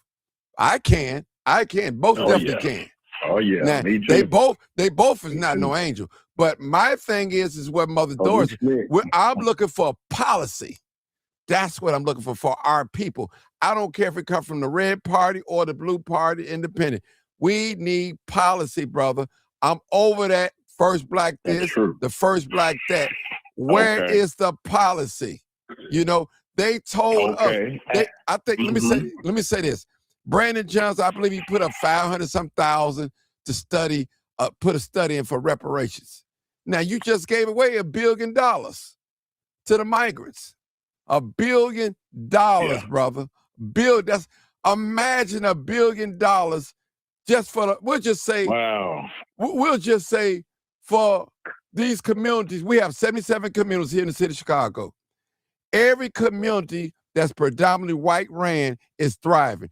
Every community that's predominantly black is on the decline. Why is that? Imagine, not all the whole billion, imagine some of that $1 billion would have went to some of these declining communities. Yeah. What would have happened? I'm just saying, brother, this is how we thinking. See, You're right. You're right. Brother, and you can look Okay. me up. I'm a registered Democrat. But You already know. You already know. I got to call it out, brother. I'm a truth seeker. I have to call it out. I love my brothers in blue. I love my sisters in blue. But if somebody red can make some policies that's going to benefit somebody that like me, I have to support them. I just have to do it. That's just me. That's all I'm saying. This is me, y'all. This is my opinion. This is me speaking. Okay, and then there's a lot of work. There's a lot of work that needs to be done then, because if you feel that way and I feel that way, we're going to have to, then that means that, first of all, we got to come together and figure out where we're going with this. Okay. We got an uphill battle. Yeah, we do. We do. What I mean by that is, the way, however it's done, whatever, we need liberation as a people. Yes. Whatever the means necessary. Yes. But now how do we get our brothers and sisters over to thinking that way? You see where I'm going with that? Policy. I'm asking. Policy. All I'm looking for, what Mama Doris is policies. Who is going to speak for Black people? Who's going to advocate for our policies, for us? That's all I'm saying. These people, the illegal migrants, they got over $1 billion, brother. Somebody is advocating for them. Somebody's advocating for them in the political world. Listen, that money could have went. Go ahead, Mama Doris. Go ahead. And Martin, we have two sisters, Sister Jessica and Sister Zoe, who have been down there in that city council talking about their mom, what they've done to their parents' property. All those Aldens. How didn't any of them, with the exception of one, sit down with those sisters to discuss what had happened to them? You got 20 aldermen. You got a mayor. He did not have enough respect for them to sit down with them, listen to what had happened to them, and make some suggestions. He can do that. Those aldermen can do that. They did not. The community at large here in Chicago, they haven't gotten behind them like that, like they should have.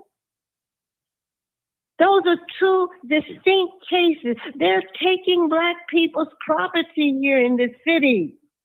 They're pushing us off the land. And these people could have helped them.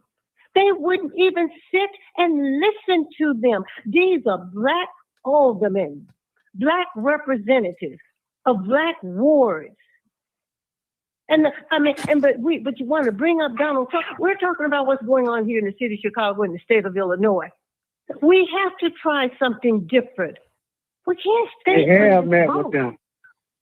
Sir, Mama Doris talking. Go ahead. Go ahead, Mama Doris. We can't stay on this boat. And I'm just really frustrated. And Mama Doris, let me just say this. You don't have to be frustrated. Let me just say this. Our dear sister Pamela Denise came on last night. I didn't know her from a can of paint. And I want to hear her. One thing about, I tell all Black folks, one thing that we have in common is our complexion. We have that in common, whether we agree or not, but we have that in common. So it's not against the law for a Black man or a Black woman to be Republican. But this is what I see on this show, Mac Man. I always tell my people, whatever party you represent, make sure you go and represent your people to the fullest. And that's all I ask. I should be able to sit with a Black Republican, male or female, and say, hey, what can we do to make this happen?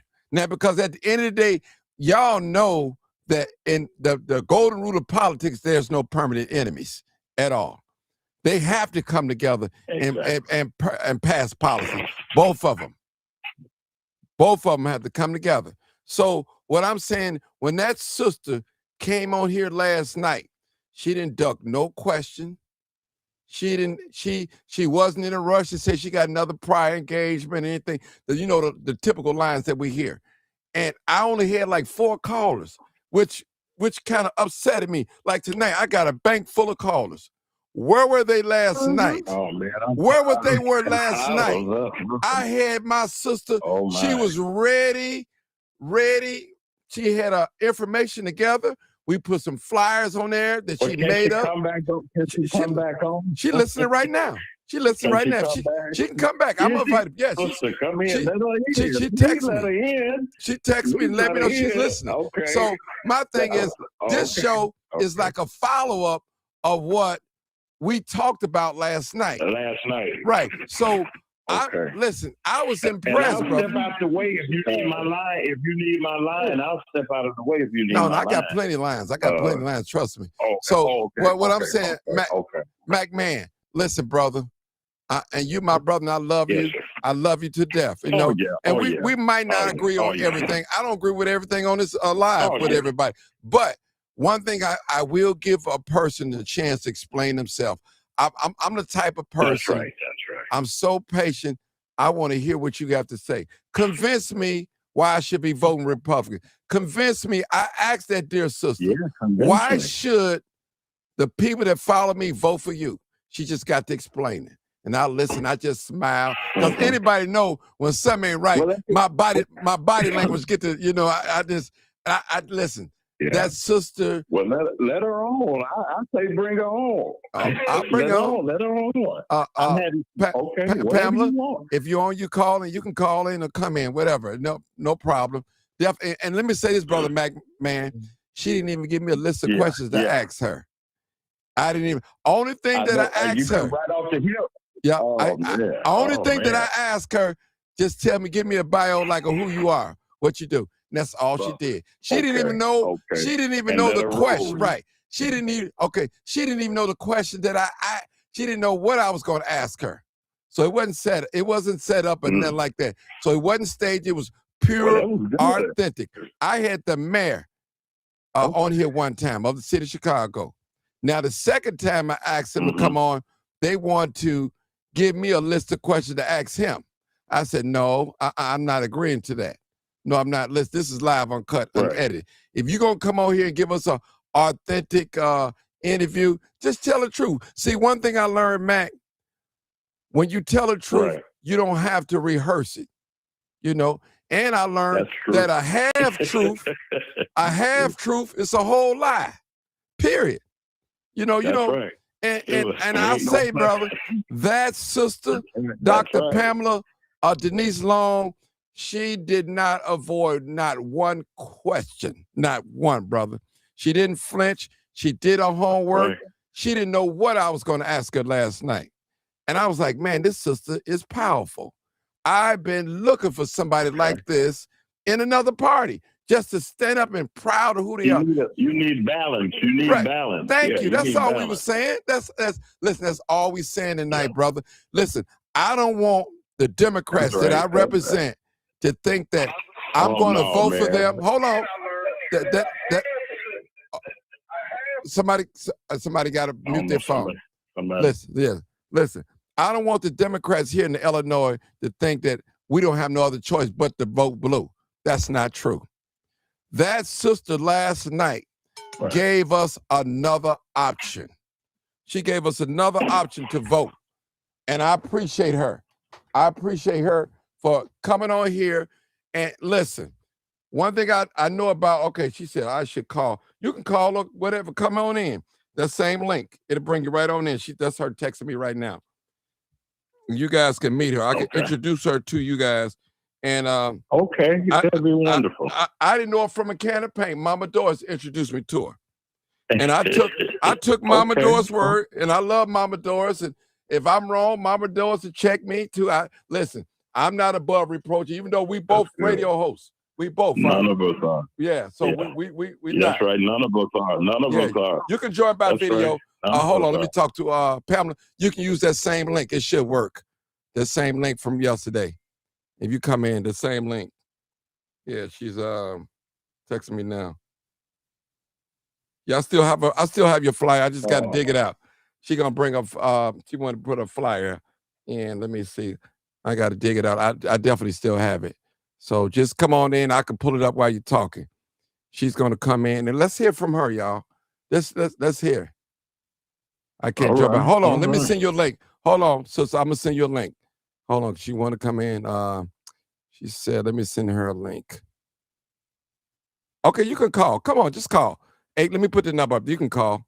You know, women like to be looking great. They don't want to be, and she, so hey, listen. You said that now. I know. 872-299-0808. That's the number right there on the screen. Right? She texting me. Well, Martin, I'm gonna get off, and I just hope the family will. Okay. No, where you going? No, you gotta stay.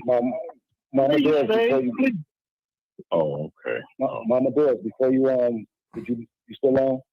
Yeah, I'm here. Okay, this is Taiwan Sam.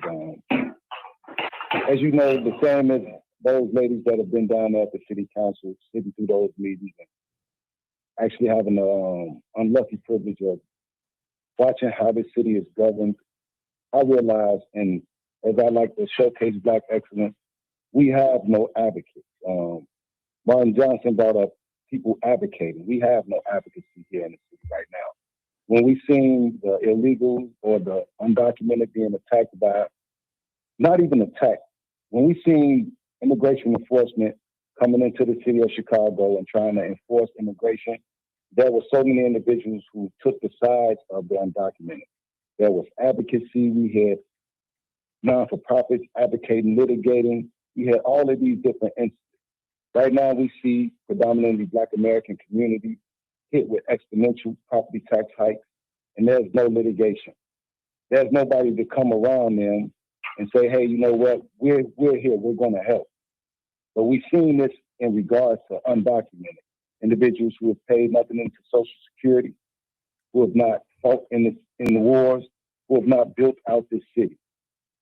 So this is the reality, without being facetious, without pointing fingers, without trying to be malicious. This is the reality of what Black Americans are suffering here in the city of Chicago.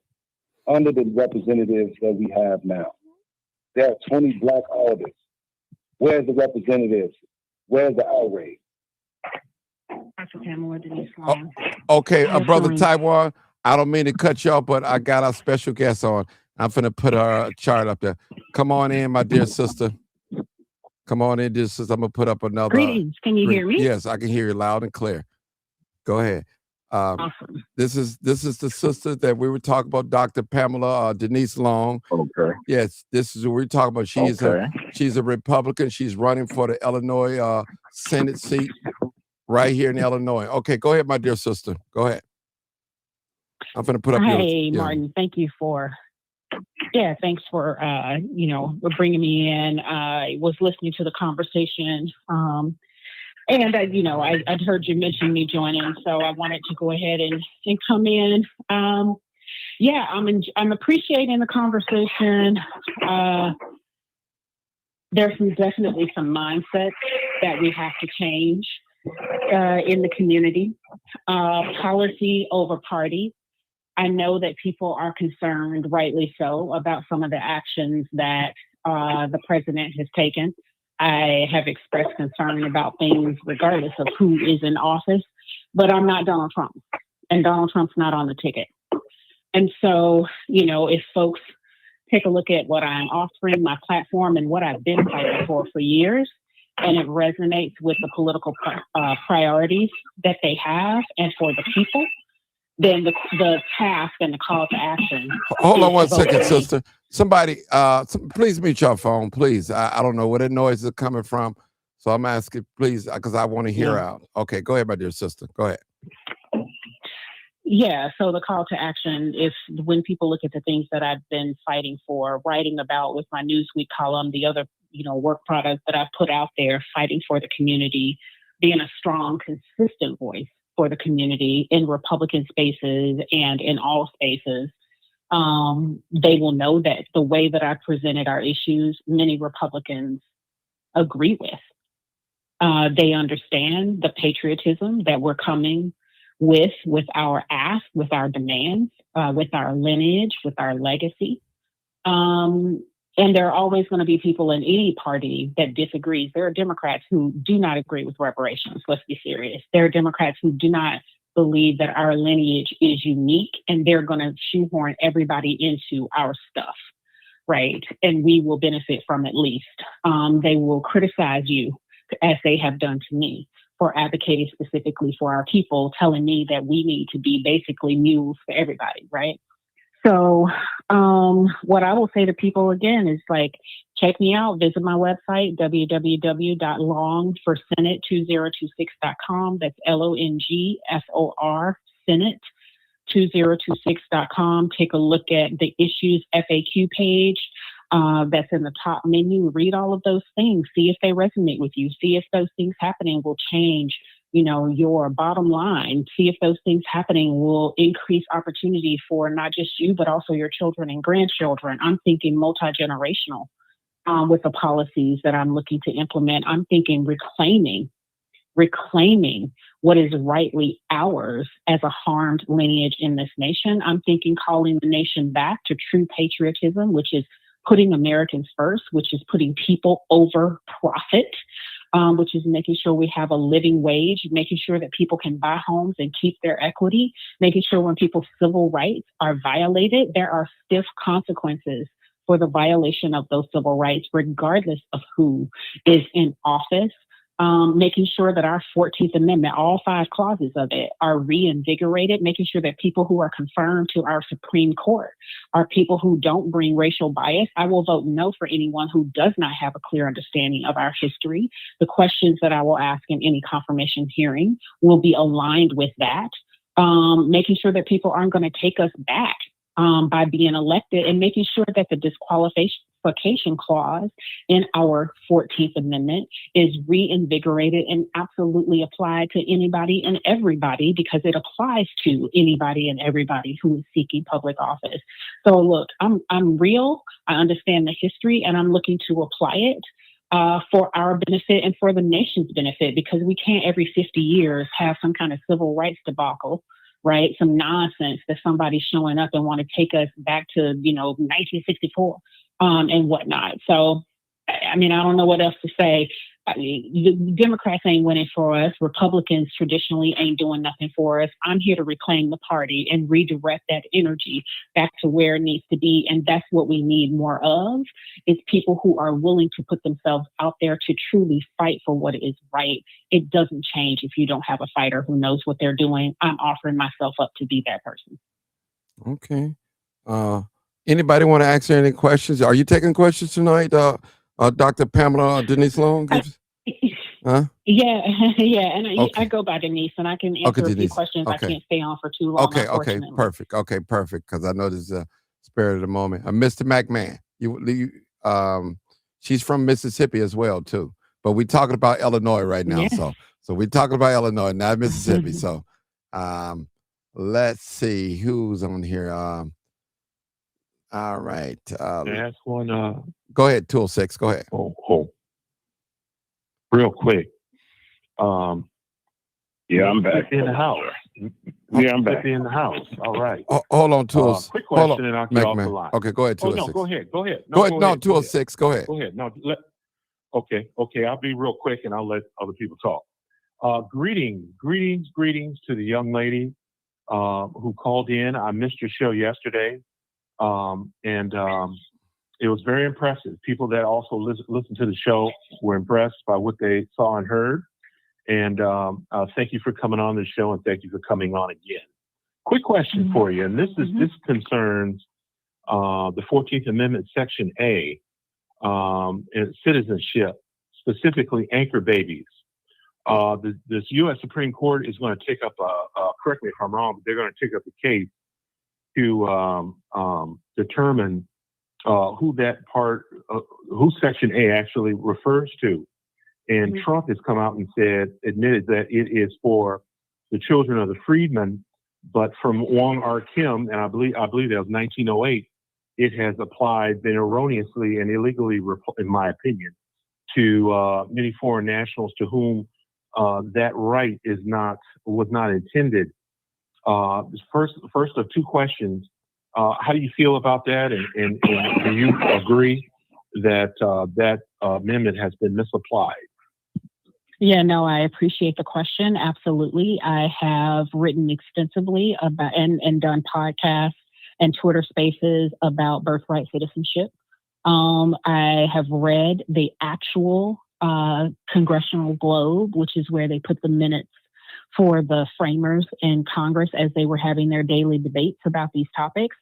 And, Senator Jacobs was very clear that the 14th Amendment would, of course, his language, of course, not include the children born to ambassadors or foreigners.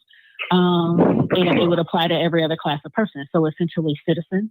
Not only that, but in writing the 14th Amendment, they made it very clear at the onset what it was for. It was designed to ensure that the folks around our ancestors were very clear that we, be they free Negroes at the time of emancipation, emancipated slaves that Lincoln declared as emancipated, and those people who were enslaved who didn't fall under Lincoln's Declaration of Emancipation, right? Because he only declared for certain states. So that every Negro in America was a citizen of the state in which they lived and of these United States. So Gotcha. I absolutely agree that Juan Kim Ark, which was 1898, was improperly interpreted and extended birthright citizenship beyond what it was intended. However, Juan Kim Ark's parents, as I understand it, were at the time of his birth. However, birthright citizenship was specifically for the freedmen and free Negroes. It was not intended. Yeah. Okay, second and last question. I'll make it quick because I know other people want to ask questions. Okay, you have in Illinois a U.S. representative by the name of Celia Catalina Ramirez.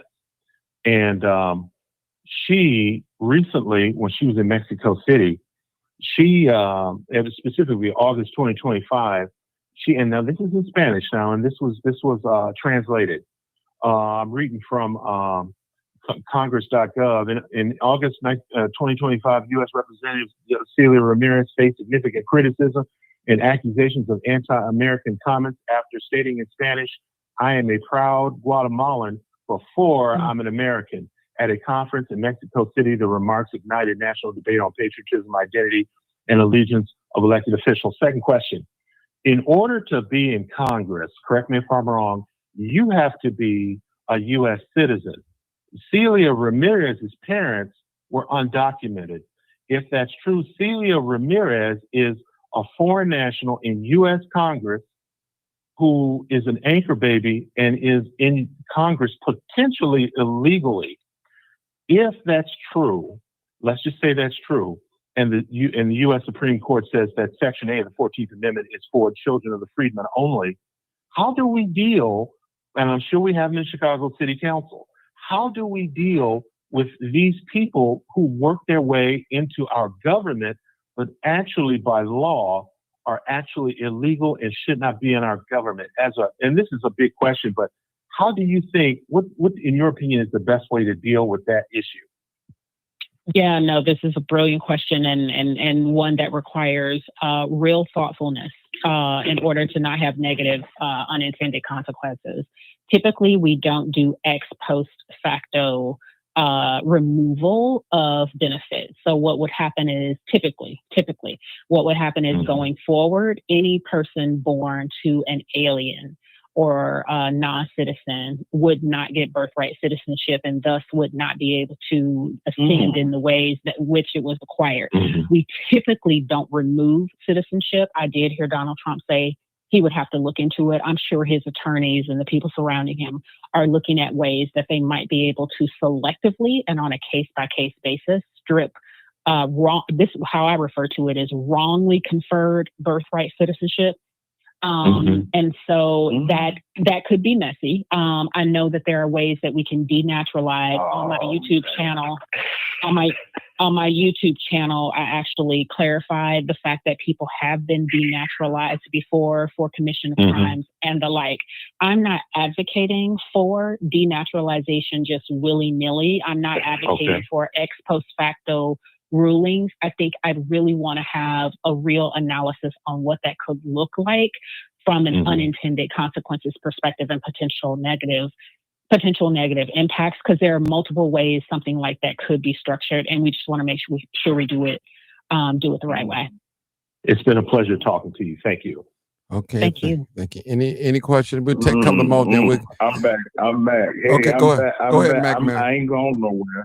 Okay, go ahead, Mac. Good evening, ma'am, first of all, and greetings to you. And my hat's off to you for jumping in to the lion's den of politics. I know even with your activism and all that,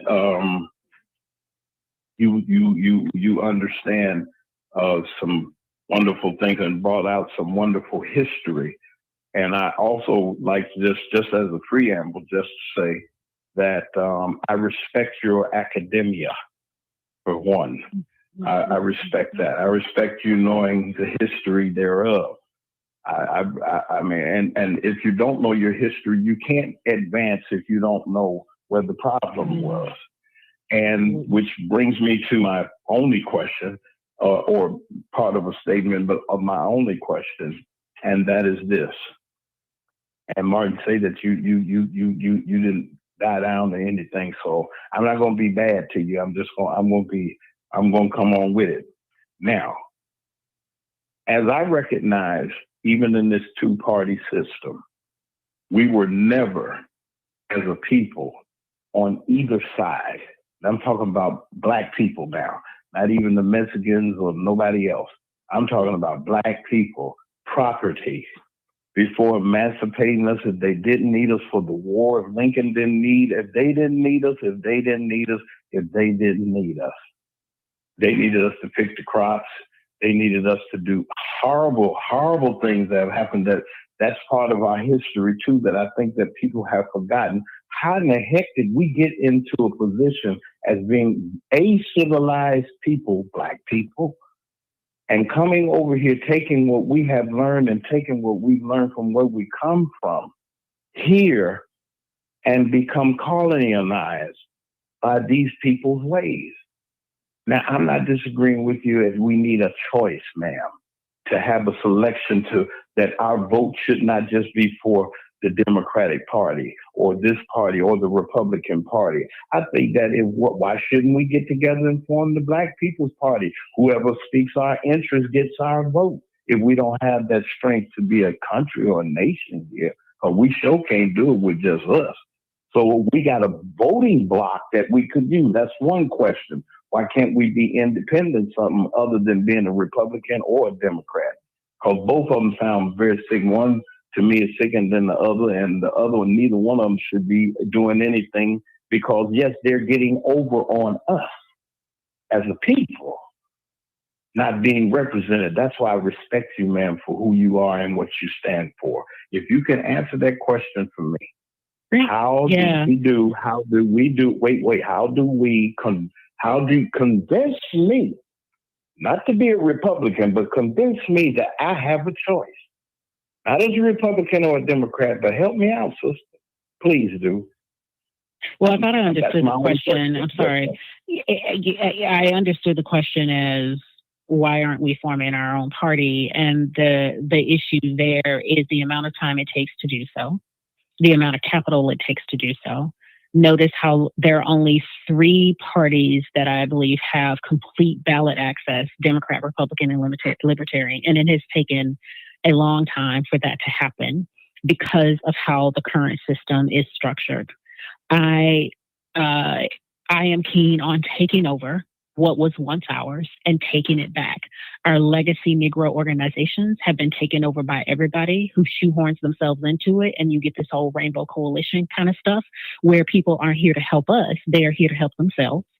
And so take it back. The Republican Party was once called the Negro Party by the Democrats of the time because the Republican Party was formed specifically for the benefit of enslaved people and free Negroes in order to ma'am. No, it prevent. wasn't. No, it Let her wasn't. talk. No, it wasn't. Let her No, it talk, wasn't, bro. ma'am. No, Mac, no, ma'am. No, it wasn't. Mac, No, let her talk. That's untrue. Mac, I'm sorry. That's Mac, untrue, man. Mac, let her talk. I'll give you a chance to rebuttal. I'm Just sorry. let her Go talk. ahead. Let her Oh, talk. Thank you. I'm sorry, but Thank you. I had to object to that. Thank you. So anyway, in 1854, the party was specifically formed to prevent the expansion of slavery across these United States. Expressly, that's what it was formed for, according to the people who formed it.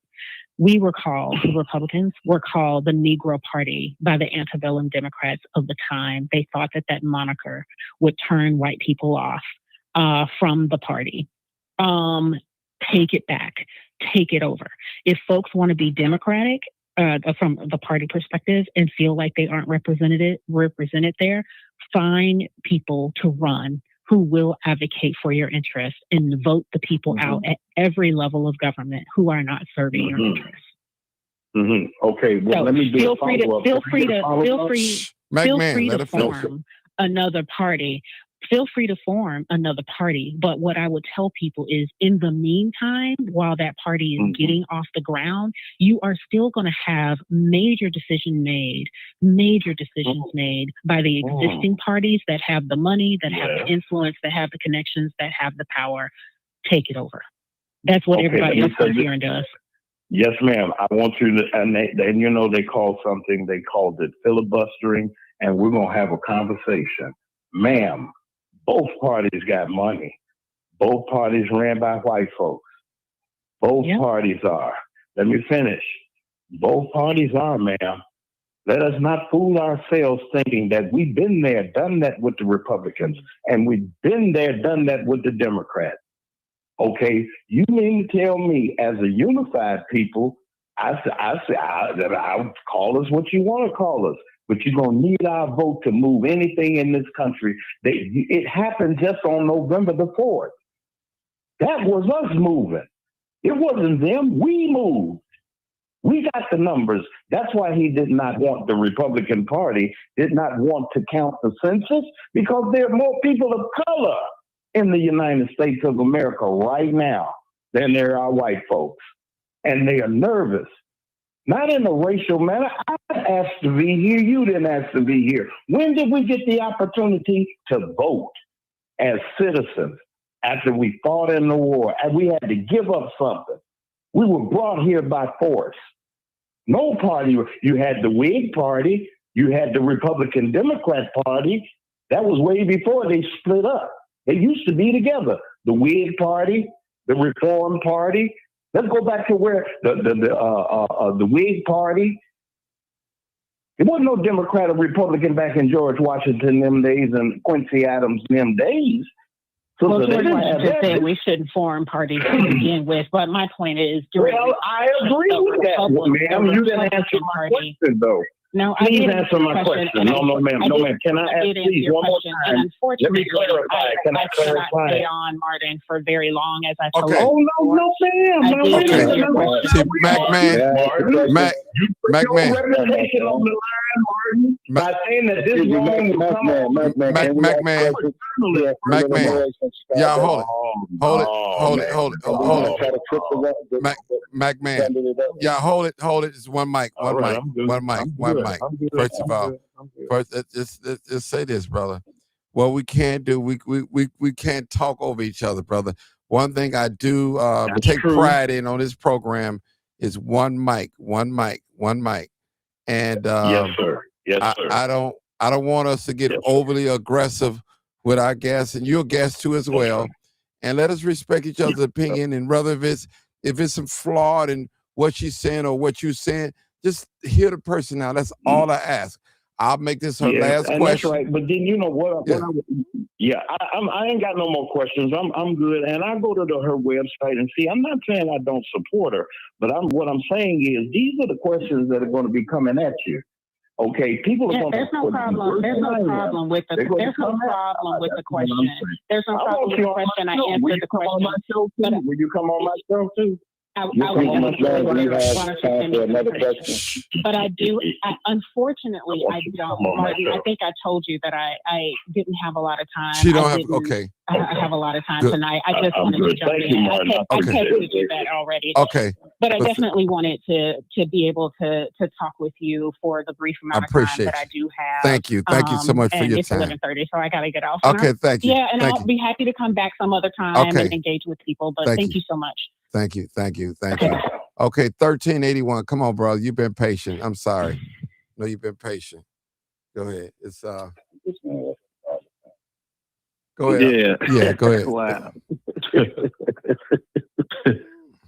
man.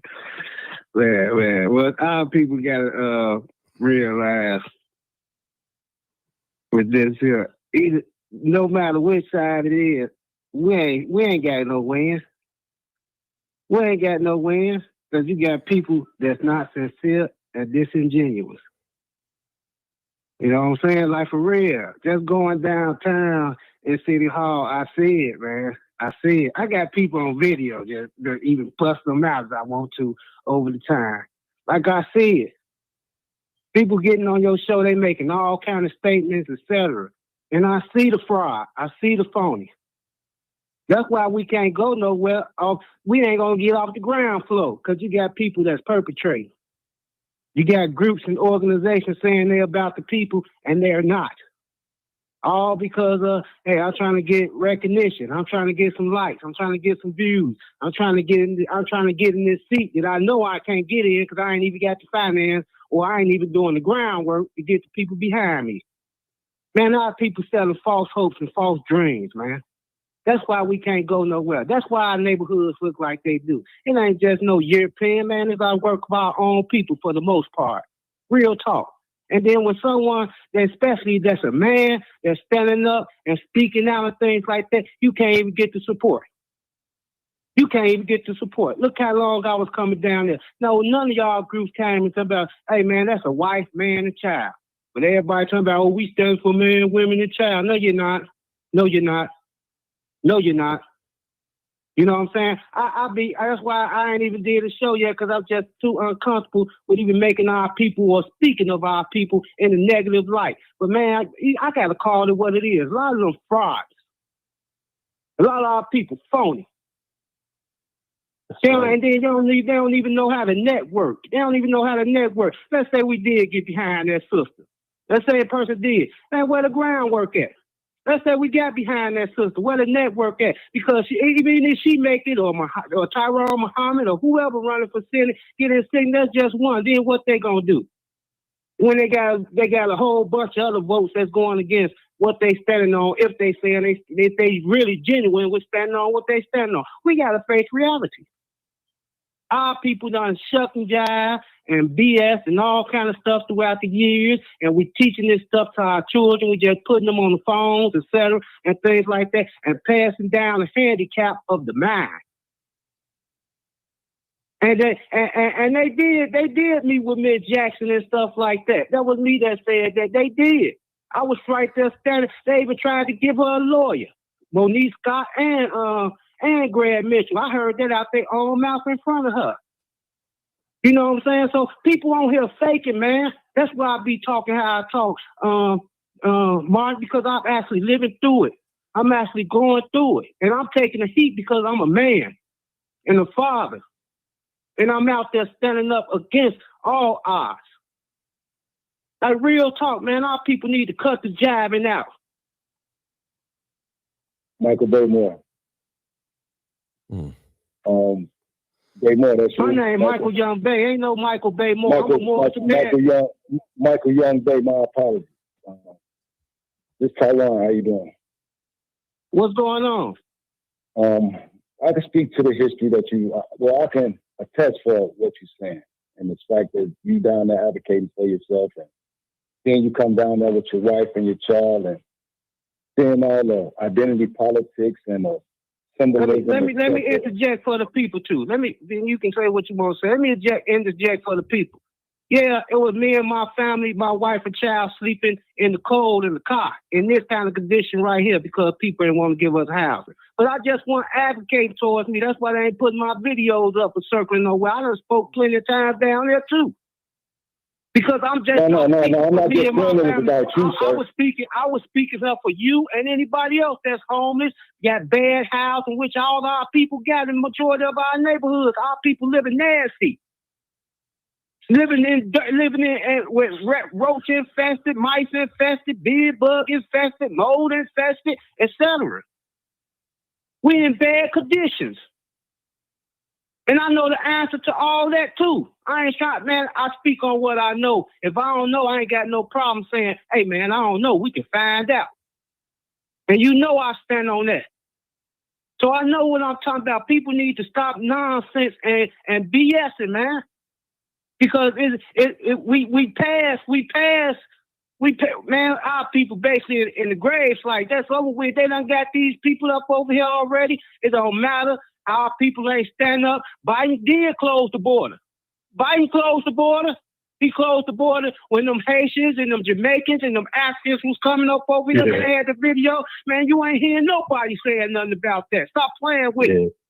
You know what I'm saying? Because it's a person like me that the father give me the voice to speak out, etc. Man, y'all won't even get behind no brother. That's why we having problems. And that's why I keep being all this confusion over the phones and things like that, a person disrespecting each other, etc. You know what I'm saying? Like, for real. I done said things out my mouth out of frustration because of the hatred that's coming my way. And I'm out there on front line while other people faking. And all these people coming down there just to get contracts and things like that. All these people making all this noise and things like that because it feel good to speak down on your brother man. If Brandon Johnson us effing us in the game, so what? Y'all let the Europeans do it and don't say nothing. And I speak that real truth. And I'll shame anybody that's the devil, because anybody, all of us can be the devil at a time. And the devil ain't no mysterious thing that's coming around. It's within all of us. Just like Allah is with all of us. Whether you want to call him Jehovah, Greece, Zeus, whatever. He's the causeless cause and the ruthless root for which all things come from. But I speak it to you.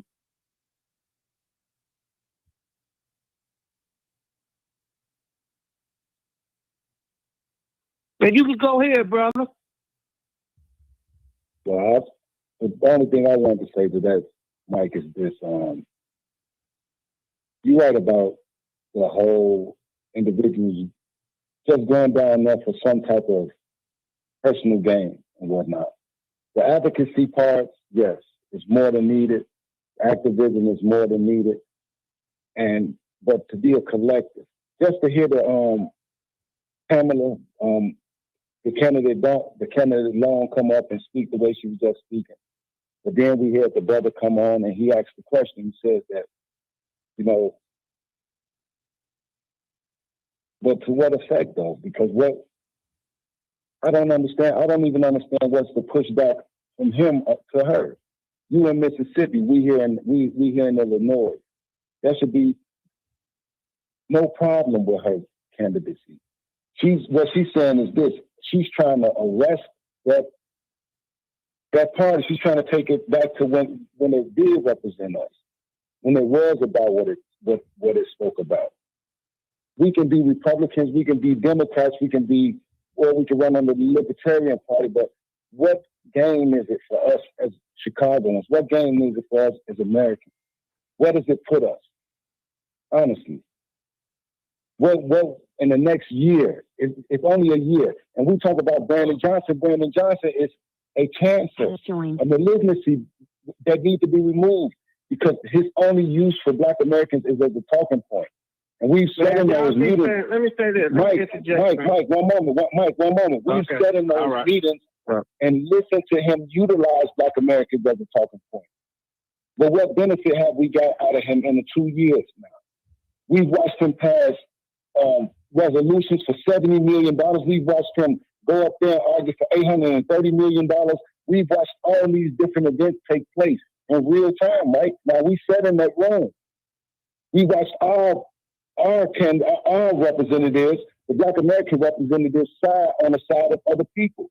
But what about our communities? Even right now, if those people are 7,500 in South Shore right now in that building, they're going to be removed in the cold. But there's not a large coalition of people surrounding them. There's not litigation. There's not people protecting them. But we watched our mayor, a black man, sign X amount of executive orders to protect individuals who have not did anything for the city, for undocumented, for illegals. All of this energy for who? So we need to now turn our energy in a selfish way towards us. And yes, the hard questions are necessary. However, we don't need to bash and attack each other. And also, we don't need to continue to try to exploit each other. That's where I stand. That's what's going on, though. Okay. Exploitation. But brother, we see. But listen, let me just say this to y'all brothers. I appreciate both of y'all brothers. Both of y'all brothers are confrontational. I mean, I know. But let me just say this, brother. Listen. No, I'm not confrontational. Listen, no, brother. I'm not confrontational. Yeah, you are. Me, yeah, you are. You said you about truth. No, yeah, I'm you not. are. What made me confrontational? No, man? I'm just saying. Why would what you? Made me confrontational? Listen, brother. Doing it now. Thank you. I'm asking him a question, sir. Thank you. Listen, I'm saying, why would you come on here and say what they ain't doing down in City Hall? What are you doing down in City Hall? That's the thing. Talk about what you're doing. Don't worry about what they're doing. If they're down there fighting for a personal agenda, let it be. At least they're fighting. Now, you know what I'm saying? What are you doing to better your people down in City Hall? You know, that's what I don't like. I don't go down to City Hall no more. Hold on. Go ahead. I said, the people heard me say, you asked a question, what am I doing? I'm finna answer your question. The people just heard me say what I was down there doing. Okay. The people just heard me say what I was down. I even interject on Taiwan and said what I was down there doing. Okay. So for the people, I've been down there speaking. Hold on, excuse me, sir. I've been down there speaking for the people and speaking up for our people, as far as our housing, our living conditions, the finance, the TIF money that ain't coming into our neighborhood that's going on the north side, etc. And you don't go. Been down when the last time you been down there? When I was just down there at the last city council meeting. When was that? That was just the other day, 3 days ago this week. Okay, did you speak? No, I ain't get to speak. Okay, because I know they got. They got a lot. I know they got a lottery. They got a lottery that they got rigged up, etc. Okay. You know what I'm saying? We speak on them things, etc. Like I said, I've been speaking down there for years too, etc. The same time, probably the same. Hey, I was down. Miss Doris mentioned earlier in the show when she first came down there and things like that. I was down there when she was down there. Erica and all of them was down there. She know that. I've been coming down there even a little bit before then. You know what I'm saying? Like I told the people on here before, I'm the family that they denied rental assistance for and gave it to the migrants. I was the first family and the last family for them to turn down and say, no, they ain't closed everything up to give to the migrants. Before y'all knew that they was giving money to the migrants, me and my wife knew. You know what I'm saying? Before y'all knew a lot of things about the migrants, me and my wife knew. Oh, wow. When the migrants first came up to Chicago, and they put them on the north side, etc., in our neighborhood of Rogers Park, right off the lake, me and my wife knew. Oh, I knew too. Because it was cold outside, and I went and gave them coats and jackets and things like that. That I ain't wear no more to them people out there because they was out there freezing. So I know what I'm talking about. So I ain't just guessing. I ain't trying to knock nobody or put nobody down. But we got to face the reality of what's going on. I mean, and if a person don't like that, then tough. It ain't about nobody being confrontational. Okay, bro, listen. Why would you get on here and say what you say about them sisters? And I know who you was talking to. Why would you use this? Why? Do me a favor. Don't do that on this show. Go on your show because you have your own show. Don't do it because it's going to start confusion. Because, see, only reason why I'm addressing it because it's going to come back to me. But why you let them get on there and say something, you didn't address it. So I'm addressing it now. You know, a lot of you guys, y'all be on here at the same time. You tell them call them out when they on here. Call their name and you speak with them, whoever it is. You know, I'm not going to call no names out. I understand, like me. I don't get in two different organizations, Red and Flip Red, and I don't get into that. I didn't even know they was against each other. I didn't know that. But I'm on here. I'm a truth seeker. That's all I'm trying to get down to it, too. Now, the personal stuff that's going on, the personal fight, I don't know because I'm not down in City Hall. I work every day. So I'm not down. I'm not able to be down there. Even when I was able to be down there, I didn't go down there. Every blue moon, you'll see me film every blue moon, maybe once or twice a year, and that's it. And you'll never hear me talking at the podium. I'm always videoing. I remember George Blakemore was the only one going down there. I remember that, the only one. He would be down there all by himself, screaming, hollering, fussing, and fighting. I remember that before any one of you guys ever came down there. I remember that. George Blakemore was the only one that I remember on a consistent basis was going down to City Hall fighting them folks down there, them aldermen. Especially that's when Ron Emanuel was in office too as well. He's still doing it. So what I'm saying is, man, I think what is going to have to happen for all of us, those of us that go down to City Hall, you guys going to have to come together and get something together, man. Because listen, if everybody had their own little cliques and fighting, we're not going to get nothing done, brother. We have to fight these people. And the only way we can beat these people, we have to stay together. Now, put our differences aside. That's all I'm saying. The purpose. Go ahead. And I agree, Mark. I agree with that statement you just made wholeheartedly. But for the record, I'm not in Flip Red or Chicago Red. I don't like that they coming down there arguing and going with each other either, going at each other. I don't like that. But I'm just saying what's going on down there. It is a lot of people coming down there faking, etc. Just like them aldermen got people coming down there and they give them these speeches to read in front of the people, etc. Some of those speeches starting to sound like Brandon Johnson himself. You know what I'm saying? They coming down there so often. So I'm just pointing out what actually going on out there because let me tell y'all this here. You can say what you want, even about me or whatever the case may be. I don't care.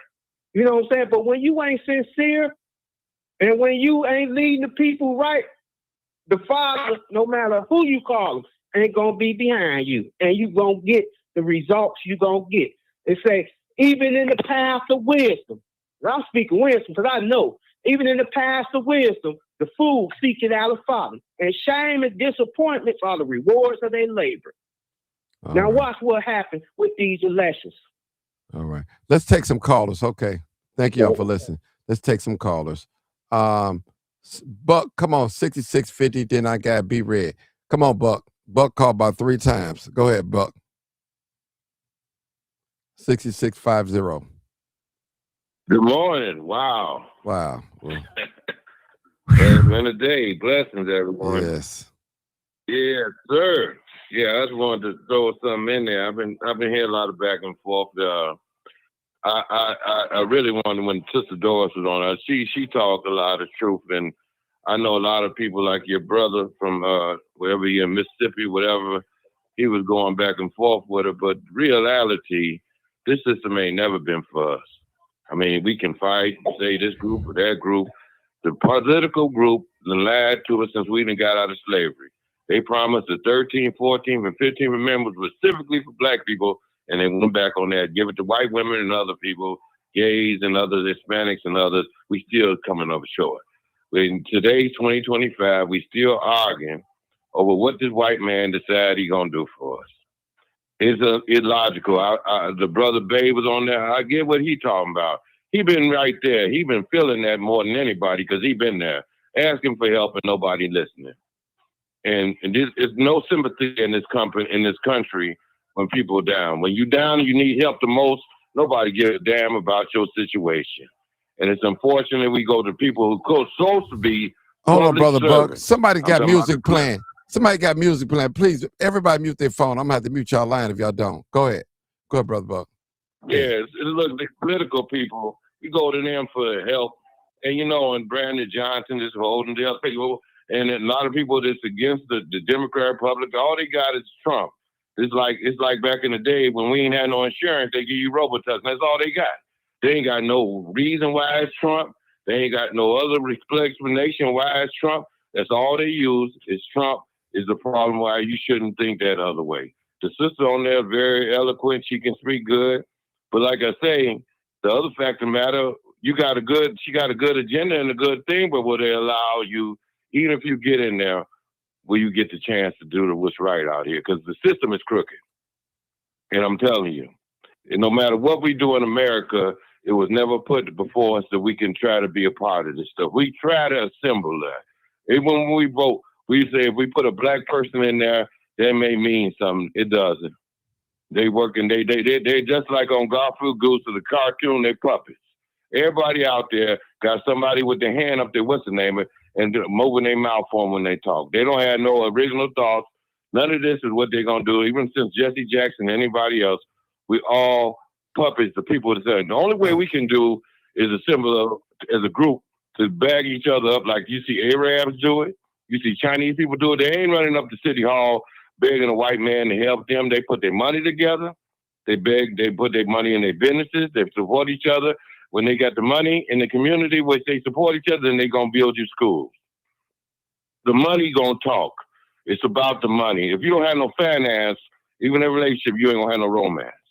So the fact of the matter, we always going up there begging, please, with our head in hand, begging this white man for something, and it ain't gonna happen until we understand we got to put our money together. Like, for instance, Christmas time.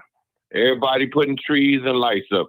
Take that money away from that and try to invest in books and learning for your children so they can read and educate your own family instead of putting your stuff in a false hope of a white man bringing you some gifts that don't mean nothing, and it's all superficial stuff and it never leads to nothing. So in order for us to try to get to some point in life where we see something, the political situation ain't going to help us. We can knock each other out, talk about each other, fight each other, go to Mississippi, whatever, but the key is we got to realize it's about economics. Unless we have our own economics, our own situation, start setting up, trying to get our own businesses, our own farms, then we can talk some stuff. Otherwise, working with this white man, when Daddy was the man, I'm going to let it go. He only gave us crumbs. His son gave us crumbs. He could put us in projects. In 1962, the Robert Taylor homes opened up, where they put all black people at so they know where they could find us at.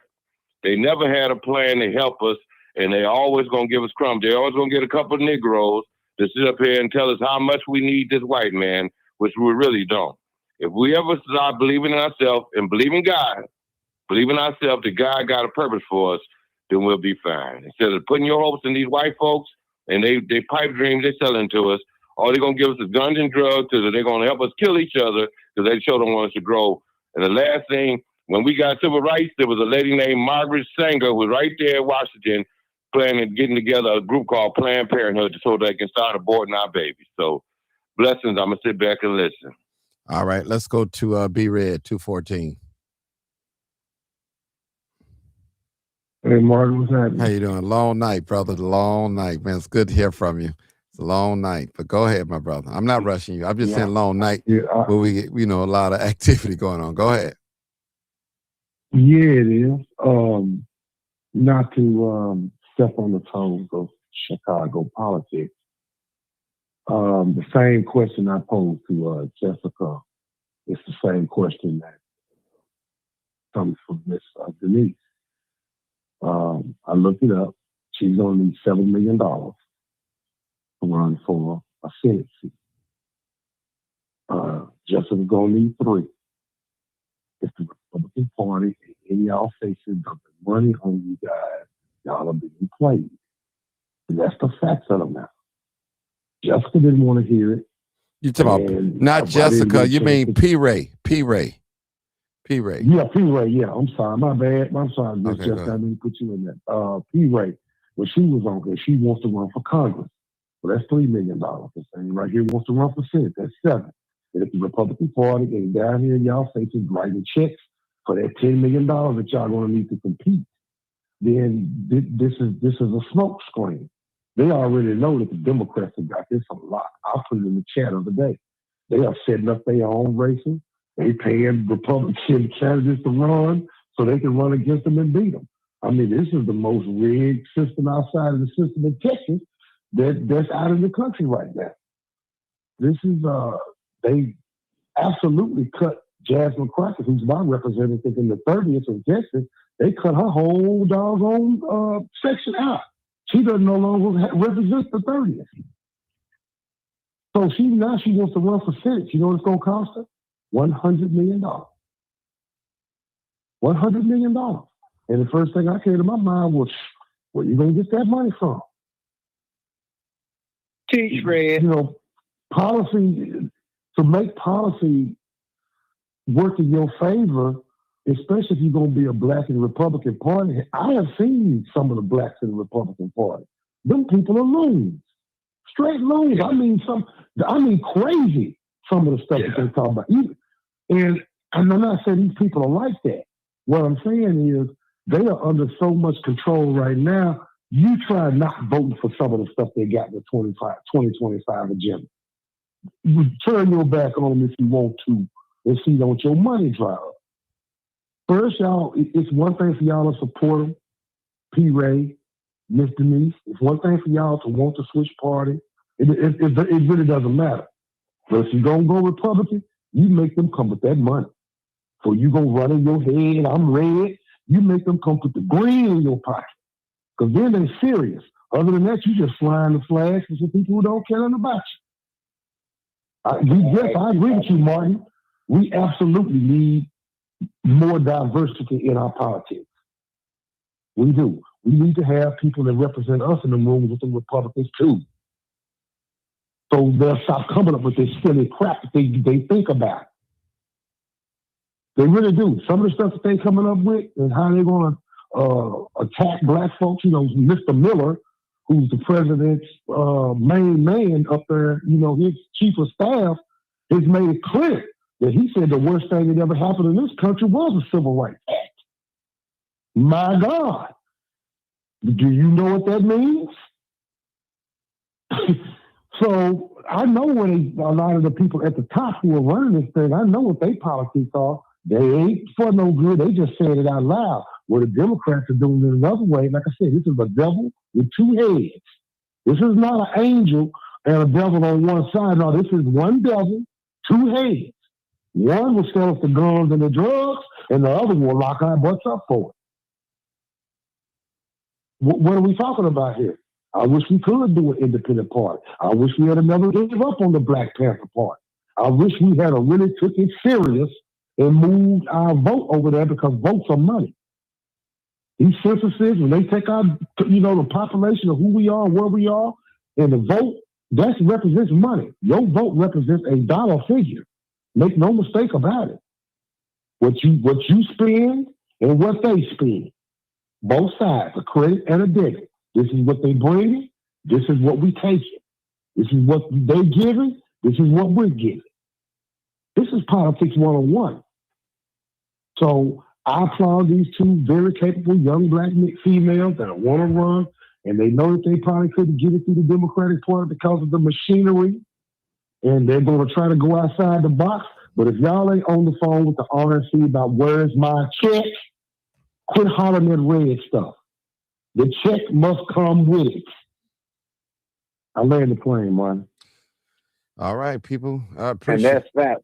I appreciate you guys. Yeah, well, I always say that when a person gives you money or organization gives you money, that shows another level of support.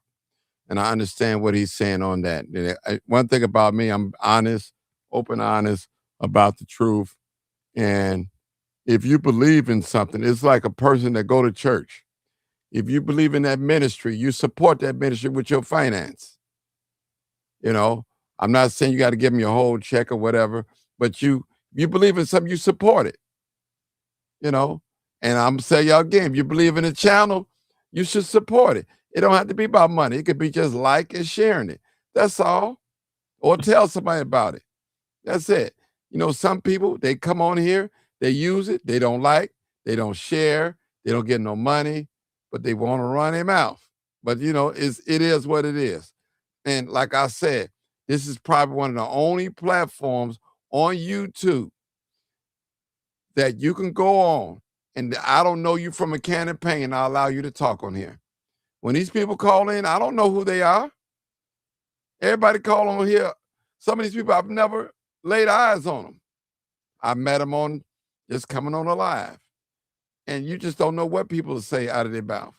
I've had some people come on here, cuss me out, say some strange things. I move on, go to the next one. That come with the territory when you have an open platform. So I'm willing to share this platform with the people that look like me. And not only me, with others. If you can bring us something, bring us some information, I'm happy to get it. I'm happy to tell it. I don't know everything. I'm still learning. I'm not a politician. I don't ever claim to be one. And in my heart right now, I have no desires to be one. Now, who knows what the future may hold? But right now, I can say before man and God, I have no desire to be a politician at all. But all I want, these politicians that look like us, I want them to fight for us. I don't care if you are in a council of all white people and one black person, you still fight. Now, I don't believe in people always say there ain't nothing gonna happen, this ain't gonna happen. You're right. If we don't try, you gotta do something. It's like a person that's on a basketball team and he or she is not a starter, not one of the main five or the main seven, but they got the uniform on and they represent the team that's on the floor, their team.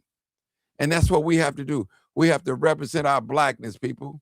No one has come to save black people or colored people or melanated people. They're not going to save us. They are showing us with the migrants who they are investing their money in. They've shown us with the American Officer Plan of New America of Chicago. They're showing us. You got a 90-page document. I think it's 50 or some people say, well, that's outdated. But guess what? Those policies that they're trying to put in place, they're happening, they're unfolding. They're unfolding. They're getting free health care, education. They're making them police officers. Not one word in there mentioned about Foundation Black Americans. Not one word. Not one word. They are not investing in us people anymore. They're putting their money where their mouth is. Listen, the scripture says, where your treasure is, that's where your heart would be also. So the migrants are the treasures of the Democrats. And I'll say the Republicans too, because they in on it together. And so they're putting their money, they're putting their time and their energy into the migrants. Not just Hispanics, the white ones too, they're migrants too.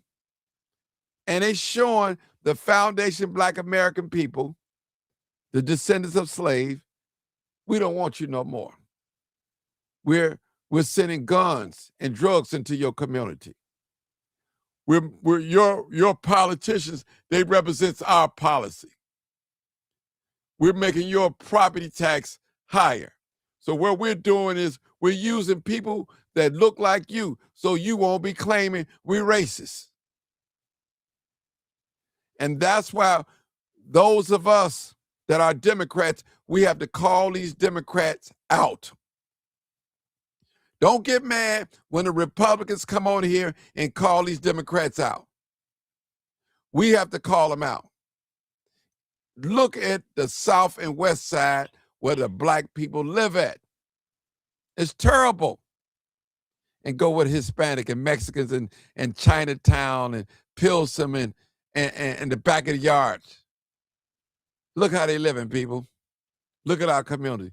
Vacant lot after vacant lot.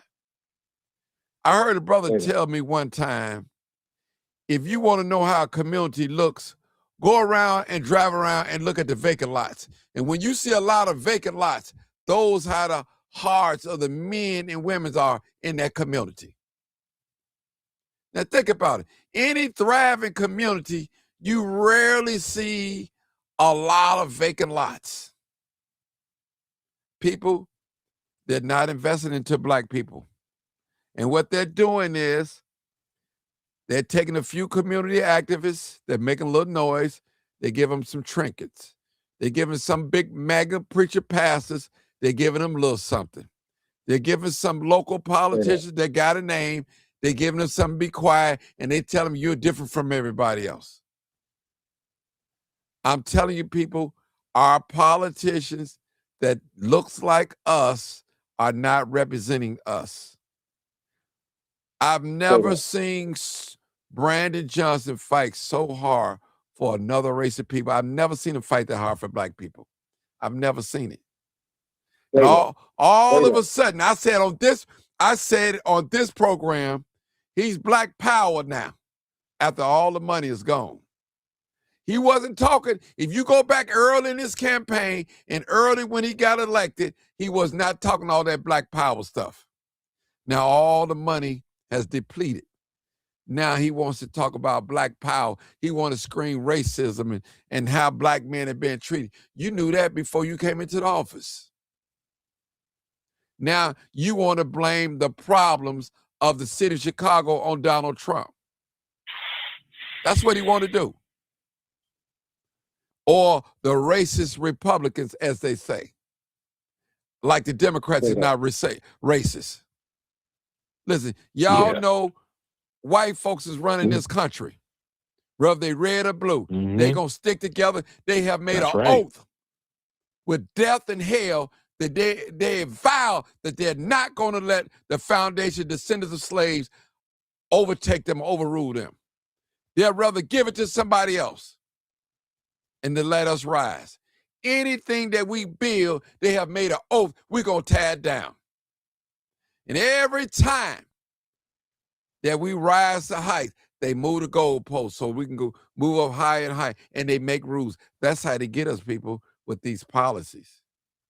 But the brothers said, they're going to do no good, brother. We got to fight them with their own weapon. We got to take their weapon and get them with it. It's like a man that come in your house with a gun. You got to wrestle it up out his hand. And that's what we got to do. That Republican sister said it. Take back the party that our people took, that started. And that's what we got to do. Say that. Now, if Chicago was discovered by a Haitian man or a black man, if you want to call him, not a foundation black man, why is white folks running it with black faces in high places? Think about it. People, we got a lot of work to do. And we got to find any Democrat on here, any Republican that's on here, that if you're black, if you look like me, we have to find a common ground to work together. Now, it's not a sin to be a Republican. It's not a sin to be a Democrat, okay? Period. Now, I find flaws in both. Real talk. Real talk.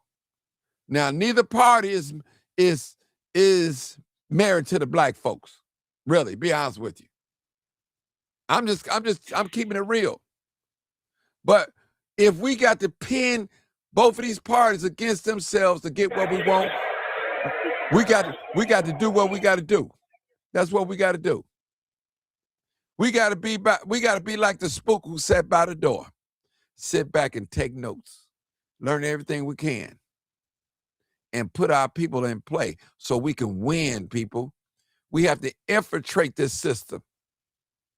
This system has leaks in it. They have holes in it. And every time they see a hole, they go patch it up real quick. And we got to punch another one until the ship sinks, until we come up with a system that's going to benefit us.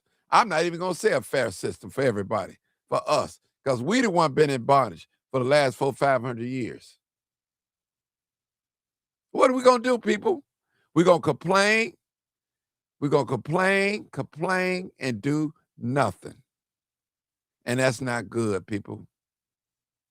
When a sister can come on this platform that don't think like us, that's from an opposite party, and if she's speaking this talk, I want to hear her.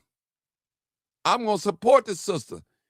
If she going in there with some policies that represent us, my thing is, if you got one black man in a council with full of white men, Hispanic, Even if he don't get nothing done, at least I know that he's fighting for us. That's the least he or she can do. Fight for us. And that's real talk. Who is going to fight for the policies of people that look like you and I in these political offices? Are you going to take the money and run and pull the ladder up behind you? Or are you going to love on your people and give them information? The scripture said, my people perish for a lack of knowledge. You pay for what you don't know. If you don't know how to fix your car, you're going to have to take it to a mechanic. If you don't know how to fix your hot water tank, you're going to have to call an HVAC man. If you don't know how to fix your roof and don't have the knowledge, you're going to have to call a roofer. People, it's the knowledge. It's power. And that's what we need, people. We need power. Look at the Chinese. They've been in war with America. Well, you say, well, Martin, they ain't bombing us. So no, but their economy is booming. It's booming. They're taking things, they're buying things and cloning it and making them better. Listen, people, we got to fight. And no one has come to save black people. I'm sorry. No one likes us, even some of our own people. We can't stand each other. We can't stand each other. If you look like you got something going on, but they don't know the story behind it. See, when you see people with new cars, what was you there when they was riding the red line 2 or 3 o'clock in the morning, taking the risk, losing their life, going to work for their family? You don't see that. But the only thing you see is that new car. You don't see the point that they sacrificed 2 years in a row, saving money, building up their credit so they can get that car that you see them in. But you don't know their story. You hate her. You're mad at them. The brother explaining, hey, me and my wife, my children was living in a car in this type of weather. So he's passionate about people getting housing. And I understand the brother. He's very passionate. So everybody got their own fight, brother. But just got to remember, people, we got to fight together. Now, I might be a powerful brother on a microphone, but if I don't have no back and nobody behind me, I'm like an ant. They're going to just blow over me and stomp me. But if we come together and fight as a group, we got to think group, people. We can't think individual. It's going to take a group. Can't no one white man in this country keep us down. It's a group of them. They work together in secrecy, in privacy. And they build this system, and they know how to be nice. They know how to camouflage their evil thing. We'll take a smart black person that's educated, and we'll tell him how good he is and how different he is. And we'll put him with our little sons, white sons, so he can teach them that craft. People, it's the knowledge that's going to get us over. We have to have knowledge about what we're doing. And we have to know how to execute it. Now, we get this knowledge. We can't sit on it. We can't be like the 10 virgins. The Bible said 5 was foolish and 5 was wise. But they was all virgins. So we got to trim our lamps with oil. We can't go to sleep, people, on this. Because you got a good job and everything is going well with you. You can't be quiet. I've seen some activists full of fire. Activists. They was powerful. They was just really hammering the police, hammering the mayor and all that. But now they didn't cool off. They didn't got their house. They didn't got their car. They didn't got a couple of businesses or even got a hire with the city. Now they quiet. I don't do all that what I used to do. See, people, I'm going to tell you, watch people when they get a little money. They got the same spirit as Judas. They betray their people. I'm telling you, money, listen, that's why a real leader, he can't He can't fall in love with money. Now, I know money is right up there with oxygen. We can't live without it. You want money, I want money. But it's got to come to a point where we can't sell our soul for it. We can't sell our people out for the money. It's not worth it, people. Some of these people out here know that they sold the black community out, man. They know they sold the black community out. We know they're not the same no more. I know of a particular alderman, I ain't gonna say his or her name, was on fire. Now they're quiet, easy going, they relax, they're getting their 100-some thousand, got a little money probably under the table and all that. They quiet. Getting along, go along, knowing you throwing the black people under the bus with these policies you passing at City Hall. You knowing it. Every now and then they give us a little show. One of the aldermen is a buck up against the mayor, or two, maybe 10 of them at a time. It's just a little show, that's all. But at the end of the day, they go in and back of the chambers. Y'all, we did a good show. How was it? Come on, people. Nobody wants to suffer. That's a song, it's a hymn song. Who will suffer with the Savior? Who will take the little that remains? Jesus drank in dying pains. Nobody wants to suffer, to go through some things. Anybody that's ever been great, they've been through some things. Trust me, they have. And I'm going to leave y'all with that note. And I thank y'all so much. Thank all my wonderful guests. Thank y'all. Thank the politicians that came on here. Morning Mac show Doris, 206, B Red, Taiwan, my brother. I think it's in More Real News. I don't want to get it wrong because I know you know, I don't want to be wrong. But, Hey, thank you. You said everything I said. Let me put one point of information out there for the people. Look here. What I'm saying is this here. I understand organization and how it works and things like that. Even if you look at your churches and things like that, people take up dues to raise money for the domestic work. The domestic work meaning like these candidates should have flyers out. You see what I'm saying? These candidates should be showing the work they doing and have flyers out, etc. It takes finance. I said that on the show last time I was on here. It takes finance to uplift a nation. You know what I'm saying? If you ain't, and so what Red said is absolute truth. If you ain't got that money, then you playing the game just to hustle. Because that's all it's gonna be. Your heart ain't sincere. You actually gotta be. Everybody point out Harold Washington. Harold Washington, I said on the show too, on yours, Mark. Harold Washington went from door to door in the projects and things like that. This man went to every damn door as possible. You got to do the groundwork because everybody's not listening to the internet, the shows, etc., or don't know to go to your website and things like that. Even in business, you cheating yourself out of funds in business if you're doing it as a hustle because you got to market yourself. You got to sell yourself. You got to put the work out there on the ground for the people, especially for the young people. Especially for the young people because they looking at the rap videos, etc. And I know what I'm talking about. I'm not speaking no hatred on our people, none. I'm saying the raw truth, the facts. So don't get it twisted like I'm just against somebody. No, I'm saying what I actually know to be a fact. If y'all ain't know it was true, I wouldn't even speak on it. Peace to the people.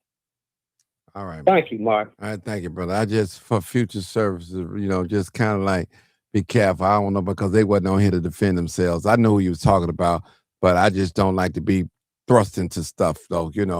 I'm just trying to, I'm a fighter too, but I try to keep the peace among us, brother. And that's why this is one of the only platforms, not the only one, that you have Democrats and Republicans that come on here, that comes on here. So I appreciate, yeah. I'm trying to go, y'all. I mean, it's 3 hours. I'm trying to go. I'm gonna let you get out of here, but go ahead. I want a quick request on maybe you can make it happen. So, the recentness, I know why you said, well, maybe alluded to the confrontation thing. You know me, I'm going to speak to what I need to speak. But I would like to have a conversation with Zoe Lee and Danielle Carter Walker regarding what took place at City Hall. I know you see me calling them out and calling them down, but I want to speak to them directly. You know, my intent is to air it out. Let's put everything on the table because we should have a common goal. However, when individuals have a personal gain at heart, then I don't think the common goal is oftentimes what is put forth first. So I would like to address them, you know, just get things off the table. Okay, well, maybe we can have it. Maybe we put it on a Zoom call, you know, a private Zoom call with all of us, or with you guys, me refereeing it, whatever. Let me just say this, people. Passion drives people. Jessica was going down City Hall to save what her mother built, took work hard to get. My brother, More Real News, he was going down there. His family was homeless. Zoe, I believe that the sandpiper was taken away out of their family. So a lot of us have personal issues that we go downtown. There's nothing wrong with that, people. There's nothing wrong with that. But as a group, we should fight together. It's like almost like a trauma bonding. You get have you ever seen two couples and you're trying to figure out what connects them? They're like night and day. It might be trauma bonding. You just don't know. But one thing you can say, all of you guys have a purpose and a reason, whether it's for the group or for the individual going down City Hall. Now, y'all can't fight that whole council by yourself. George Blakemore did it for many years, all by himself. He got called crazy and this for many years by himself. He's one of the pioneers of going down there, standing up in them council meetings, them county meetings and all that, screaming and yelling, like barking.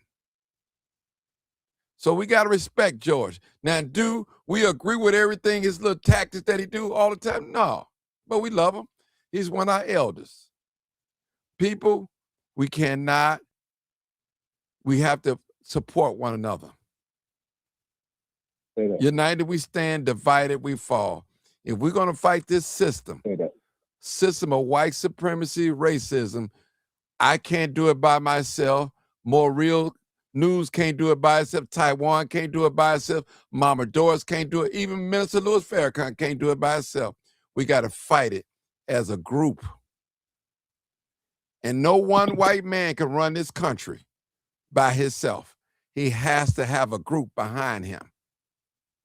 And that's how it works, people. Thank y'all. I already know what it is. You already know what it is. Live, uncut, unedited. Tell the truth. And what? And shame the devil. I love being black. Thank y'all so much. Appreciate you. Make sure you share the video, like the video. Forgive me for all the little mayhem, but sometimes we act up. But we all family. We love each other. And we want to see this thing change. We want to see this thing turn around for the betterment of the black man and the black woman. Peace.